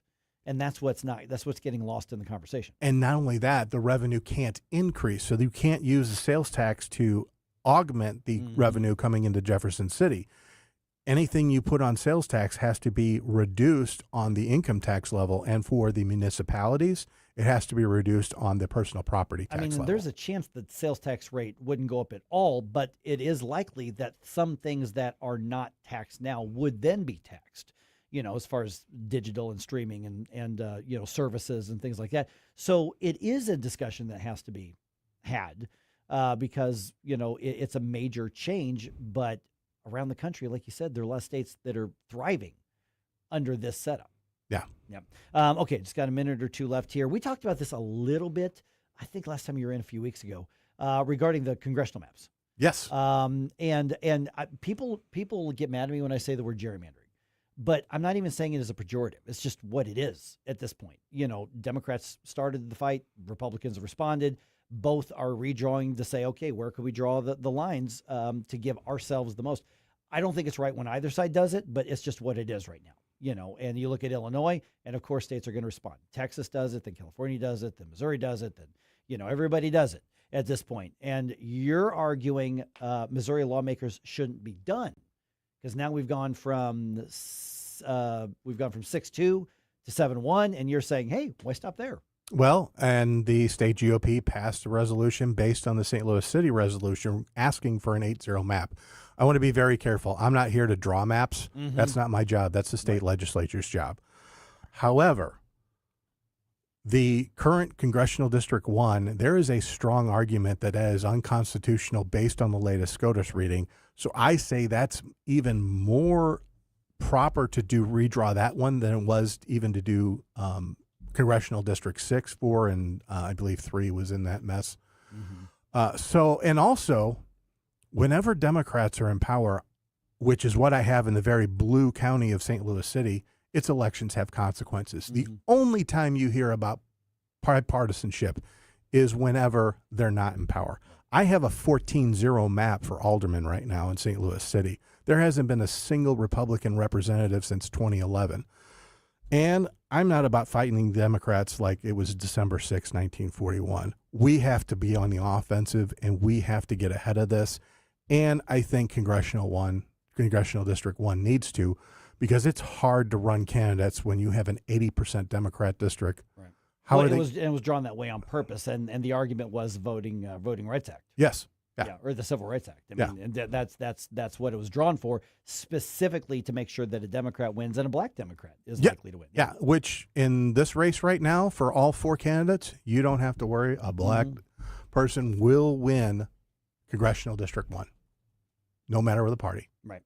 Yep. All right. The website, social media, how people get in touch here. Your next meeting, you have a bunch of fun stuff, I'm sure, happening over the summer. Oh, yeah. STL-GOP.com. Please donate. We are a David fighting a Goliath in the St. Louis City. And we're talking about doing a barbecue in September, I believe September 13th, that weekend. So I'd love to see some people out there. It's real low-key, laid back. I'm looking for speakers, so hopefully you have something that you would like to do after the big holiday weekend. All right. We'll talk to you again soon. Thanks, Kirk. Thank you. Indifference. Stop it right now before you blow us all away. You wanna do that? Get up, can't you hear the alarm? Get up, this is your cousin God. All right, Jeff, for a challenge, do something different. You've seen the videos and the YouTubes or maybe the movies and the TV shows. Man, wouldn't it be great to go scuba diving somewhere around with tropical fish or out in the ocean or just relaxing. I've done snorkeling. I've never done out in the ocean. I've never done scuba diving, but I'm telling you, you can get a taste of it at Great American Divers. Mike Ferguson here for my friends at Great American Divers. You can get that taste of it right here, and you'll find out it's a challenge. It is fun, and this is a veteran-owned company. Matter of fact, there's a 10% discount for active duty members and also veterans and first responders. GreatAmericanDivers.com. If you want to learn how to dive, they got you covered. You're already an experienced diver. You want to get a little more time in, a little refresher. They've got you covered. You need your equipment serviced. They've got you covered. You need to start and get some basic equipment. They've got you covered. Maybe you just need the air in the tank. They have got you covered. They've got the pools here in St. Charles. So check them out, greatamericandivers.com. And what a great, unique opportunity to get together with friends or that retreat or even that bachelor party. Check it out, greatamericandivers.com. Tell them Mike was bragging about him on the radio. Tired of settling for generic fishing gear? Say hello to Bullseye Bait and Tackle, O'Fallon's one-stop shop for serious anglers. Live bait, premium tackle, rods, reels, and an unbeatable selection of lures from top brands like Megabass, Zoom, and Berkley. Whether you're after bass, catfish, crappie, or bluegill, they've got the gear to help you land the big one. Plus, their expert team, led by Mark and Liz, provides rod and reel repair services. Bullseye Bait and Tackle, 266 Fort Zumwalt Square, or at bullseyebaitantackle.net. License number GL250000615. You're cooking dinner. The lights go out. You flip the breaker and forget about it. But what if it keeps tripping? Trips once, your breaker's doing its job. Keeps tripping? That's a warning. Bad wiring or something worse. Do people just keep flipping it? Most do until they can't anymore. Call Grasser. We'll stop the trip. Green is always Grasser at GrasserHomeservices.com. I really like all the things you're saying. News, analysis, opinion. Thank you very, very much. News Talk STL.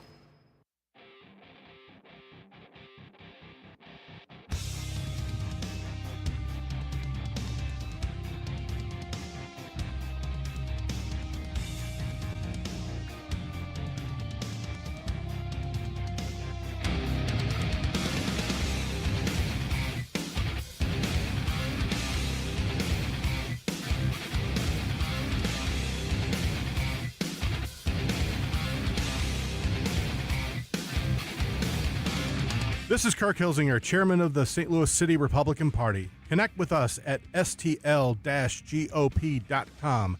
Now it's back to Mike Ferguson in the morning on News Talk STL. All right, here's a shocker. Illinois Democrats don't understand even the most basic principles or the realities of economics and business. Imagine that. Well, I could have told you that. I know. Telling you. By the way, Kirk's still here. Hi, Kirk. Yeah. Can't get rid of the guy. Oh, restraining orders help. All right, 8:23. Okay, just ahead here, this whole thing in Festus. It started with the data centers, but what's happening over the last couple of days isn't necessarily just about the data centers. It's about this whole recall and elections and everything. So we got a report from Festus earlier today with Billy Crow. Of course, you can hear him on Jeffco Patriot Radio every weekend. His wife runs Jefferson Review. There's going to be an article posted, in-depth article posted on what happened at the Festus City Council last night. We chatted with Billy a couple hours ago. We're going to play that conversation for you at 8:35. A lot of really good information, regardless of which side of the data center thing you're on, because what you have is the petition, the recall. The county clerk says, yeah, there's enough signatures. She did her job. And then it goes to the city council, and they're like, no, we're not going to put it on the ballot. Well, it sounds like you're not listening to the people. Were they listening to the law, though? That's the big question. Get more information on that at 8:35. All right, Kirk, I was just kind of going through all the news stuff this morning, and on Illinois side, which the Illinois legislature should be a case study in what not to do. Yeah. And they finished their session week and a half ago, something like that. And among the many new taxes, because they've got hundreds of millions of dollars in new spending that they can't afford. And so they're raising a bunch of new taxes. One of the things that they decided to do was put a social media tax into place. Did you read about this? Did you hear about this? Okay. Yes. So let me grab the details for you here. And there's first of all, I don't like taxes, and so therefore I'm going to be the anti-tax. But let's talk about the business component of this and the economic component of this. It is so stupid. I mean, it just shows you that the Illinois Democrats. Now, listen, there are some Democrats around Missouri who understand the basics. Yeah. And they're not nuts. Yeah. You know, I just disagree the same with them. Democrats. Yeah. I disagree with them on the size of the scope of government and tax rate, but they're not crazy. I don't know what happens in Illinois. They're nuts. Well, as somebody from Missouri, I welcome this because that means more and more residents leave Illinois and businesses leave Illinois and hopefully come to Missouri. I mean, my parents live in Illinois and they are tired of the taxes. Oh, yeah. So are your parents on like social media, Facebook or Yes. Twitter? Okay. So here's how this new tax system is supposedly going to work. Every social media platform. So you're talking about Facebook, you're talking about Instagram, you're talking about TikTok, you're talking about X, you're talking about all of them. All of them now are supposed to pay these. If the platform has between 100,000 to about 500,000 users in the state, people who are in Illinois and have an account, that platform is supposed to pay 10 cents a month for each user to the state of Illinois. You have 500,000 users, let's say 499,999 users for whatever platform. Then you're supposed to calculate up how many of them are in Illinois and pay the state 10 cents per month for having those residents on your platform. Okay, so if you have 500,000 users to just basically right under 1 million users, then you got to pay $40,000 a month to the state of Illinois, flat fee, and 25 cents a month for every user in that tier. I'm not making this up. I'm not kidding. This is not the Babylon Bee. I'm not making this up. I am almost tempted to get my VPN and just set it to Illinois now just to keep charging these companies. I was just going to say that. How do they get around the VPN? Right. Now, there's another tier, and that is if there's over 1 million or more users in the state of Illinois, which you're talking about TikTok, Facebook, the big ones. $165,000 a month, they're supposed to write that check to the state of Illinois, and then 50 cents a month for every user above 1 million. And then Illinois lawmakers are saying this is going to raise $200 million a year, and the law says, you're going to love this one, you are going to love this, it was illegal for the businesses to pass on the cost of the tax to their customers. I wish everybody could have seen your face right now. It is by law illegal for them to pass on the cost of the overhead. We're just going to tax everybody $1 quintillion then. Yeah. It's just that's in the law. They wrote that. How are they going to enforce that? Number one, because these businesses are not in Illinois, and number two, what you're going to see is Facebook is not going to charge you. I mean, you are the product on Facebook and all these social media programs. Your interest. That's how they sell ads to you, targeted to you. What are they going to do? They're going to sell more advertising. Or raise the price a little bit. You're going to see more ads in your feeds. Yeah. Well, even with something like X, where you can pay for a subscription to post longer content, get the blue check mark, I mean, what's going to stop them from saying, we're not doing this in response to that, but we are going to be increasing that price, and it just so happens to cover the cost. Taxes are part of your overhead. Yes. What this tells me, one, is that they don't understand squat about actual economic policy. They don't understand how business works. No wonder businesses can't get out of Illinois fast enough to say you're not allowed to pass this. That is a virtue signal I'm sure a lot of people on the fringe left would love, but that becomes the overhead. You cannot stop that from being passed on to your customers. Yeah, they don't have a Scrooge McDuck money bin sitting there just looking to empty wheelbarrows out to the state of Illinois. Just be like, oh, our bad, you got us. Now we have to pay more taxes. No, they're going to push it out to the consumer. It's impossible for them not to. Yeah. I mean, they don't even understand the basic mechanics and structure of business. And I'm not talking about conservative economics or leftist economics. I'm talking about the basic realities of business. Something costs you more, you have to make up the money somehow, or you go out of business. Yes, profit equals price minus margin. Yeah. Right. I mean, the margin is the profit minus the overhead. Yeah. UNICEF is not in the social media business. And so these are the lessons that even like the blue areas like St. Louis City, they need to be taking heed and looking at that, because you've got so many Democrats who are looking at some of the fringe huge names and saying, we need more of them. Pete Buttigieg, Cory Booker. There are Democrats around the country like, look at the successful businessman, J.B. Pritzker. He knows what he's doing. No, he doesn't. Yanking toilets out of his mansion? Yes, in order to avoid what? Property taxes. No. Oh, my goodness. So this is, I thought it was funny. And I'm like, first of all, how are you going to enforce it? But secondly, it just proves that you got people governing the state who don't know the first thing about what makes a state economy run. Yeah, it's all theory, not application. Goodness. All right, once again, let's give out the website. STL-GOP.com. All right, and circle on your calendar September what? September 13th. Also, we're having our July meeting. We're actually going to be talking about reorg because reorg happens every 2 years. All right, so somebody could step in and get involved and, say, all right. Well, they have to be a committee member. Right, but they can do that. They can sign up to do that, and they may need to know how to do that because you get elected, you get appointed. 2028.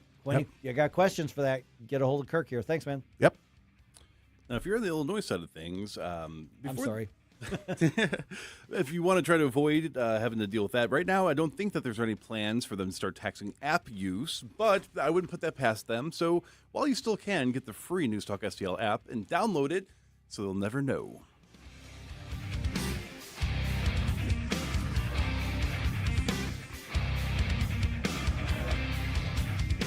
Mike Ferguson in the morning. Good news, everyone. The university is bringing me up on disciplinary charges. Wait, that's not good news at all. On NewsTalk STL. From the NewsTalk STL Weather Center.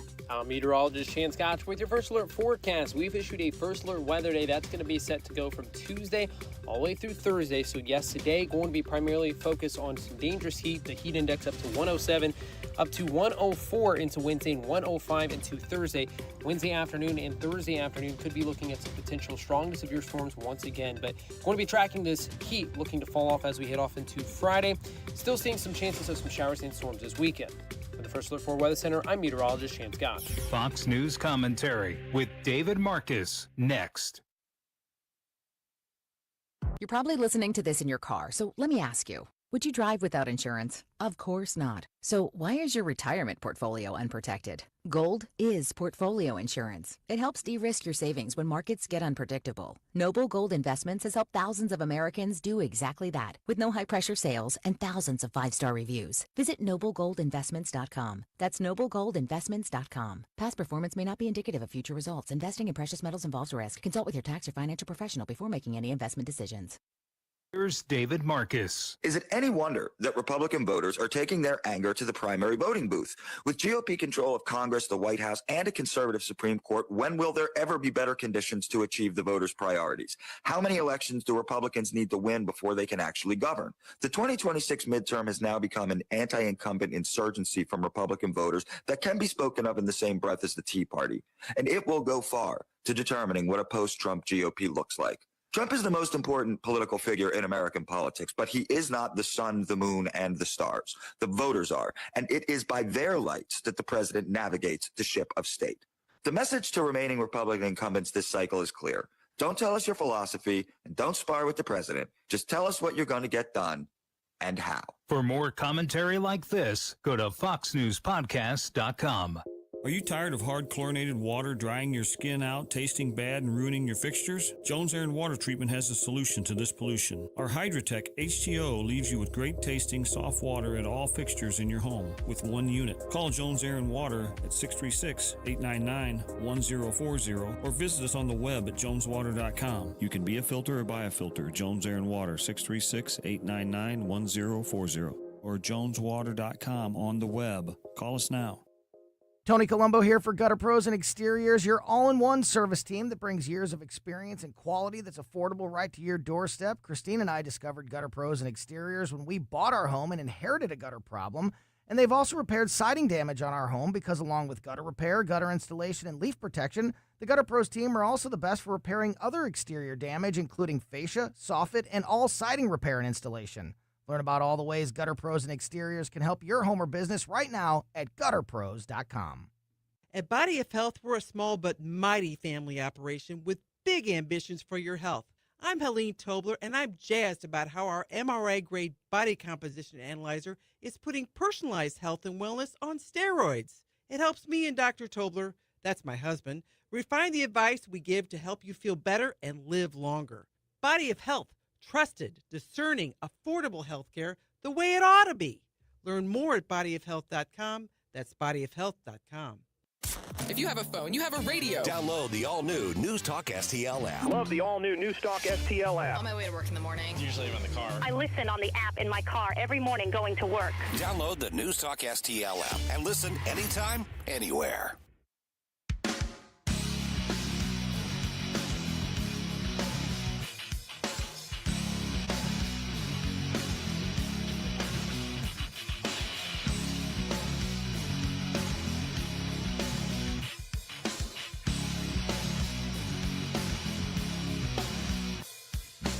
Let's get back to all this madcap mayhem with Mike Ferguson in the morning. But don't forget, stick around for Jones and Arps every Monday through Friday, 4 to 6 p.m. Is this the end of the line for the recalls, or is this just the next round of the fight? Yes. I had one of my old man baseball games last night, and then at the end of the game, I go check, and it's pretty late at that point, and I see a text from Susie. I see I missed a call from Billy Crow from Jeffco Patriot Radio, obviously also on the Jefferson County Council, and I'm like, well, something happened. Oh boy, did something happen? Boy, what another intense situation, another escalation of the conflict in Festus. And here's what I want to kind of caution everybody. And Billy Crow joins us right now. And I think a lot of people are kind of enjoying the soap opera. They're enjoying the drama. You know, they're taking sides in that. And I get that. And there's, to some degree, there's a place for that. But we're talking about, you know, not just a community thinking of what's best for its future. Some people think of data center development and the tax base that it brings in is good. Other people don't like it for other reasons. I get that. But you're also talking about checks and balances on the whole process. And sometimes that means that we're finding out that a check against a people-led petition is also part of the process. So Billy Crow joins us right now. Billy, I'm going to tell you, man, I did not see this one coming. The petitions are gathered. The county clerk says, well, you got enough. Lawsuits filed. And then last night, the city council says, no, we're not placing it on the ballot. I didn't see that coming. You know, I was surprised too. And I'm here in the thick of it, and I knew it would probably be close, but I honestly, I was surprised as well. But, you know, at the meeting, they had a closed session with the lawyer about the city's attorney about his legal opinion. And when they got out there, one of the new city council members, Rick Belleville, said, hey, I'd like to, you know, make a motion so whatever was said in closed session about this can be said in open session. And, you know, as a county council member, I've been in this situation before where the legal department sends out a legal memorandum saying, like, hey, this is our legal opinion, but it is a you know, lawyer-client privilege, so it's not like open, you know, you can't really talk about it, right? And so then we go out there and we make votes that don't seem quite correct, but they are following what our legal advice is, because if we don't follow that advice, it opens us up to litigation and such, right? So you've got these council members that their legal advice told them that the petition is not a legal one because it doesn't follow the 3 points for why someone in the city can be recalled. And so Alan McCarthy, took a brave stance and said, I'm not going to listen to the mob. I'm going to listen to the legal counsel that says that this recall doesn't pass legal muster, and follow his advice, that's all it took, because it was a 4-3, 4-3, 4-3. Mike Cook abstained when his recall vote came up, but the mayor broke that tie to make it 4-3 to set all of those down. Again, all on the precedent, or all on the understanding that it doesn't pass the muster of the 3 reasons why a recall petition can be started in the city. Right. So, Billy, this isn't just, I mean, it is, some people might question the process that allows people who are subject to a potential recall to vote on whether or not they can be voted on.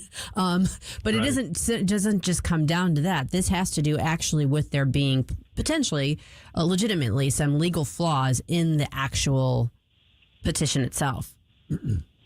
Yeah, that's exactly right. I mean, the three reasons that someone can be recalled by state law for Festus, which is a third-class city, is misconduct in office, incompetence, or failure to perform duties. And their lawyer did a great job of explaining, like, incompetence doesn't mean he doesn't go vote your way or doesn't, agree with your policy. Incompetence means that, like, we're talking like real mental incapacity to be able to perform the functions. Like, I don't know, Joe Biden a couple of years ago, right? Or misconduct in office, like actually breaking laws. No laws, the Festus City Council, they may have done things that you disagreed with, but they didn't break any laws. There's been no charges or allegations of that. And then failure to perform the duties prescribed by law. They've done all the duties. They've had all, you may not agree with the amount of open forums they had, the amount of open discussion in public, the fact that they didn't go ask every person what they thought about every development. But that's not prescribed in their official duties. That's not incompetence. That's not misconduct. That's just a difference. The lawyer's perspective was that's just a difference of political opinion. Therefore, that makes this recall petition not legally binding. We're visiting with Billy Crow. You can hear him every weekend on Jeffco Patriot Radio. Okay, Billy, talk about why this matters, because there's an innate, but the people are speaking, let us vote. That's got a really strong emotional appeal. There's a process. There's a petition process. We sign the petition. Those things are subjective. Well, maybe they are, maybe they aren't. But talk about the likely backlash. And, I was reading I've read 4 articles on this from the 3 different TV stations, and Elliot Davis is right up on this. And Elliot was talking about people were angry because they feel betrayed because they put the petitions and the city council basically said, no, we're not going to let you vote on us. And there is a strong emotional aspect of it that either runs parallel or it's just different from the legal aspect of that. And that's got a strong appeal to it.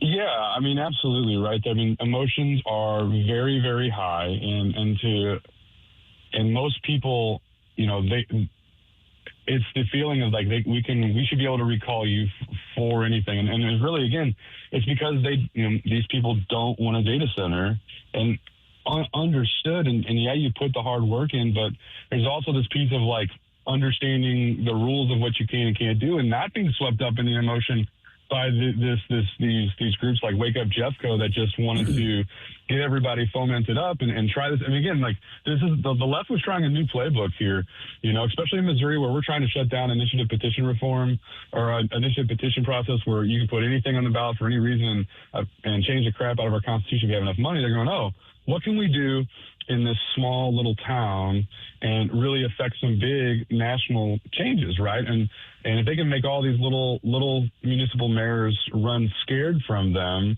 they wanted to try that. So this really sets a precedent of, like, you can't just, it's not just mob rule. Like, we live in a republic, and so it's not just mob rule. You elect people in there to do the best for what you think they will for you. They don't always do, like, I try to do the best for my constituents, but sometimes, not all your constituents believe the same. And I think a perfect case in point with this.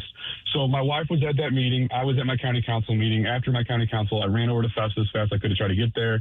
But it was already over. Her and I went to Culver's in Festus. There was about 60 kids there and their parents that just got done with Little League games. They didn't care about the data center. They didn't care about the recall vote. They were just living their life and just wanting, the police to be able to protect them, their roads to be paved, and their schools to be good for their kids. Even though it seems like right now in the heat of the moment, it's this very big fomented thing, it's still a very small portion of the community that is living and breathing on this compared to most of us that just want to, see our community prosper and grow. Billy, you've touched on this quite a bit, that it is kind of the heat of the moment situation, but do you get a sense, have you gotten a sense from the people who are the proponents of the recall, what their plan B will be? Like, what are they going to file countersuits? Do you get a sense of where they're going with this? Well, they do have a lawyer, right? And so I can't imagine them not trying to file a countersuit and this ending up in, a Supreme Court case, which honestly, that's great. Like, let's get some clarity on on what what these mean, like what misconduct means, what failure to perform duty means. I mean, I think there's a clear precedent already, which is what Festus' lawyer said. But if not, let's get this cleared up now so we don't have this, every 6 months. Oh, I didn't want that development in my backyard. Let's recall everyone. So.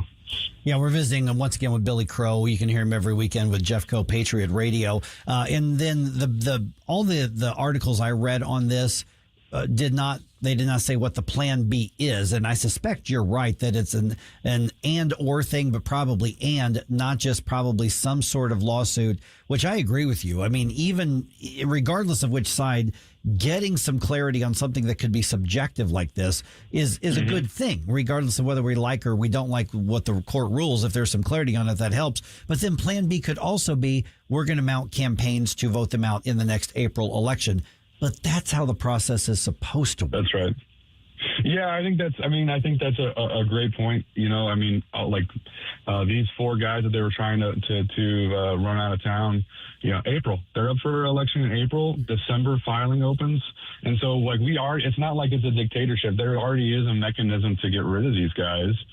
It will be interesting, though, to see how long the intense emotion on this carries over. Mm-hmm. If it carries over to April, or if people find their new cause du jour to be upset about, which something tells me they probably will, because the TikTok attention span just kind of keeps moving on to the next thing that gets everyone fomented up. Squirrel. Billy, this is kind of hypothetical, putting you on the spot with this, but let's say, okay, so the lawsuit's been filed. Presumably, it's going to progress fairly quickly. I mean, I think that the court's going to be interested in helping to expedite the process, and we'll work with the sides to do that. But let's say there's ultimately a determination that, no, you know what, this is valid. There's some way in which they handled, making this agreement that does qualify as one of the requirements for a recall. Mm-hmm. So then I guess it's time to, for the council to re-vote about putting it back on the ballot, or do you know? Yeah, that would, to my understanding, that's how it would go. It would have to go back in front of the council to be put on there. And if the Supreme Court says, or whatever court says, yes, this is legally binding, it does pass muster. Even though I would disagree with that, I would hope that the council follows their principles and then would vote it up and approve it, because based on what I understood of everyone talking last night, they voted it down because they didn't think it passed legal muster. Yeah, I mean, in my short time in elected office, when this first popped up, I remember saying on the air here that I've been in that position. I've been elected to that office.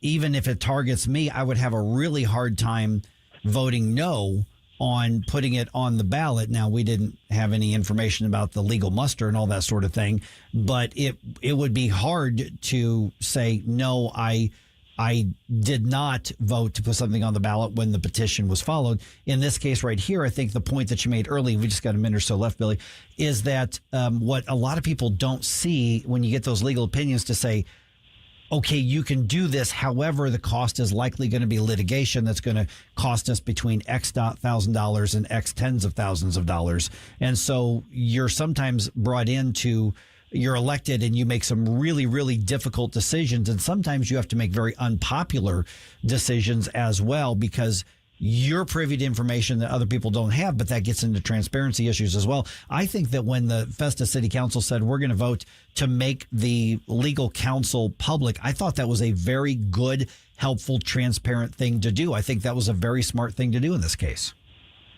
Yeah, absolutely. And, for all these folks that are say, like, you got voted to do the will of the people, I think that's true to an extent, but we got voted to do the right thing. And sometimes the right thing is very uncomfortable. Sometimes the right thing is very painful.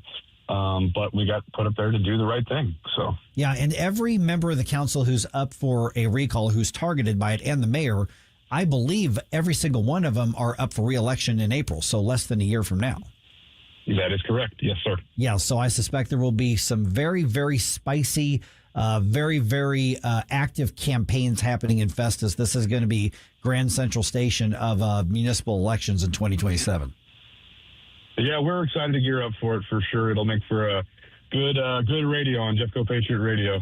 All right, Hey, man, thanks for being an early riser here and giving us the update on it. And thanks for Lisa for kind of burning the midnight oil and covering this. I suspect the articles are going to be posted today, probably on Jefferson Review, I would think. We're gonna try to, but worst case scenario Thursday on a normal release date. So. Got it. Fantastic. With a lot of detailed information that other people aren't going to have, so make sure you're following that.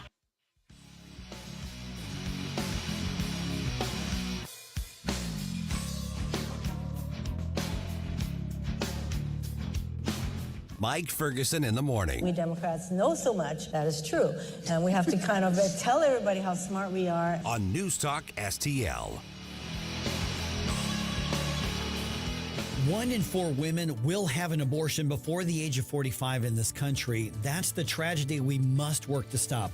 Mike Ferguson from The Morning Show here, and that is why Reach Reproductive Health is here, to empower parents to save the lives of innocent children and to see these families come to Christ. And you can be a part of saving and changing lives. So pray and visit outreachforlife.org to learn more, volunteer, and donate. That's outreachforlife.org. Yo, this is Vic. Vic for Vets is proudly honoring our veterans. Every Wednesday at 11:05, you'll hear about that day's honoree and their incredible service to our country. Hi, it's Ken. You want to nominate a veteran? Send their name, service information, and story to me, Ken, at NewsTalkSTL.com. Brought to you by Heroes Care, Alamo Military Collectibles, Gemini Wealth Group, Michael's Funeral Home, and Freddie's Market. Together, let's celebrate the heroes in our community, Vic for Vets, where honor meets gratitude.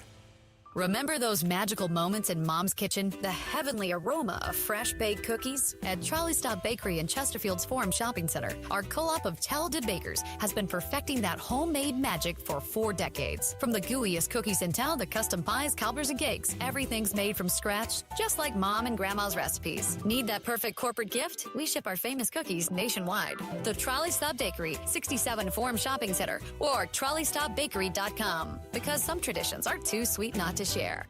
Colombo and Company.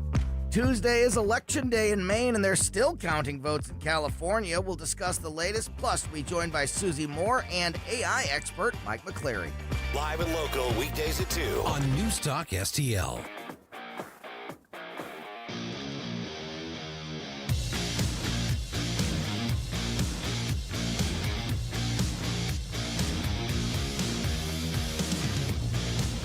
Hi, it's Vic Porcelli. And Ken. Hi, Ken. Hey, Vic. Ken and I are on every Monday through Friday here on News Talk STL. Right now, you're listening to Mike Ferguson in the morning on 101.9 and 94.1 News Talk STL. Whoosh, my morning people. All right, one of Missouri's top advocacy groups gets in the fight over Amendment 4. This is a big deal, even though we don't talk about this group a lot in the city here and in the metro area. I'll tell you about that here in a second. It is 8:53 right now. Let's go ahead and do one more news dump today. The Morning News Dump, brought to you by Lee May Concrete and Block. The Morning News Dump. Are you joking? Is this a joke? Listen, folks. The Morning News Dump. The Missouri Farm Bureau announces that it's going to campaign for Amendment 4. And around the metro area, you're like, who cares? It's the Farm Bureau. Who cares? I'm telling you, this is a big deal here. That's the measure, of course. Amendment 4, if passed by voters, would change the process to amend the state constitution. Now, the Farm Bureau cited policies that attack agriculture being, those policies being implemented in other states through the referendum process. They looked at Idaho, they looked at Colorado, they looked at very blue states where animal rights groups and leftist groups attacked agriculture and, frankly, a lot of rural life as well. And they're saying we can't allow that to happen in Missouri. That's the reasoning that they're using. Of course, the Amendment 4 question would amend the state constitution. Here, it will be on the August ballot, and it would require both a statewide majority and a majority vote in each congressional district to change the Constitution through the referendum process. Now, why this matters in a big way is that the Farm Bureau in most of Missouri is very, very influential. The metro area here in St. Louis, Kansas City, they don't pay a lot of attention to it because it's not rural. But I'm telling you, throughout a big part of the state, when the Farm Bureau says this is a priority, we're going to put our resources behind it, that's a big deal. That's a very big deal. All right, other things happening after that, back and forth between Israel and Iran and Israel and Hezbollah. President Trump is demanding that all sides stop shooting and come to a peace deal. Before heading back to the White House after attending the NBA game, the president spoke to reporters saying that he wants both countries to get on board with the ceasefire and that Iran not have that nuclear weapon. They were going back and forth, and now they both agreed through me to stop.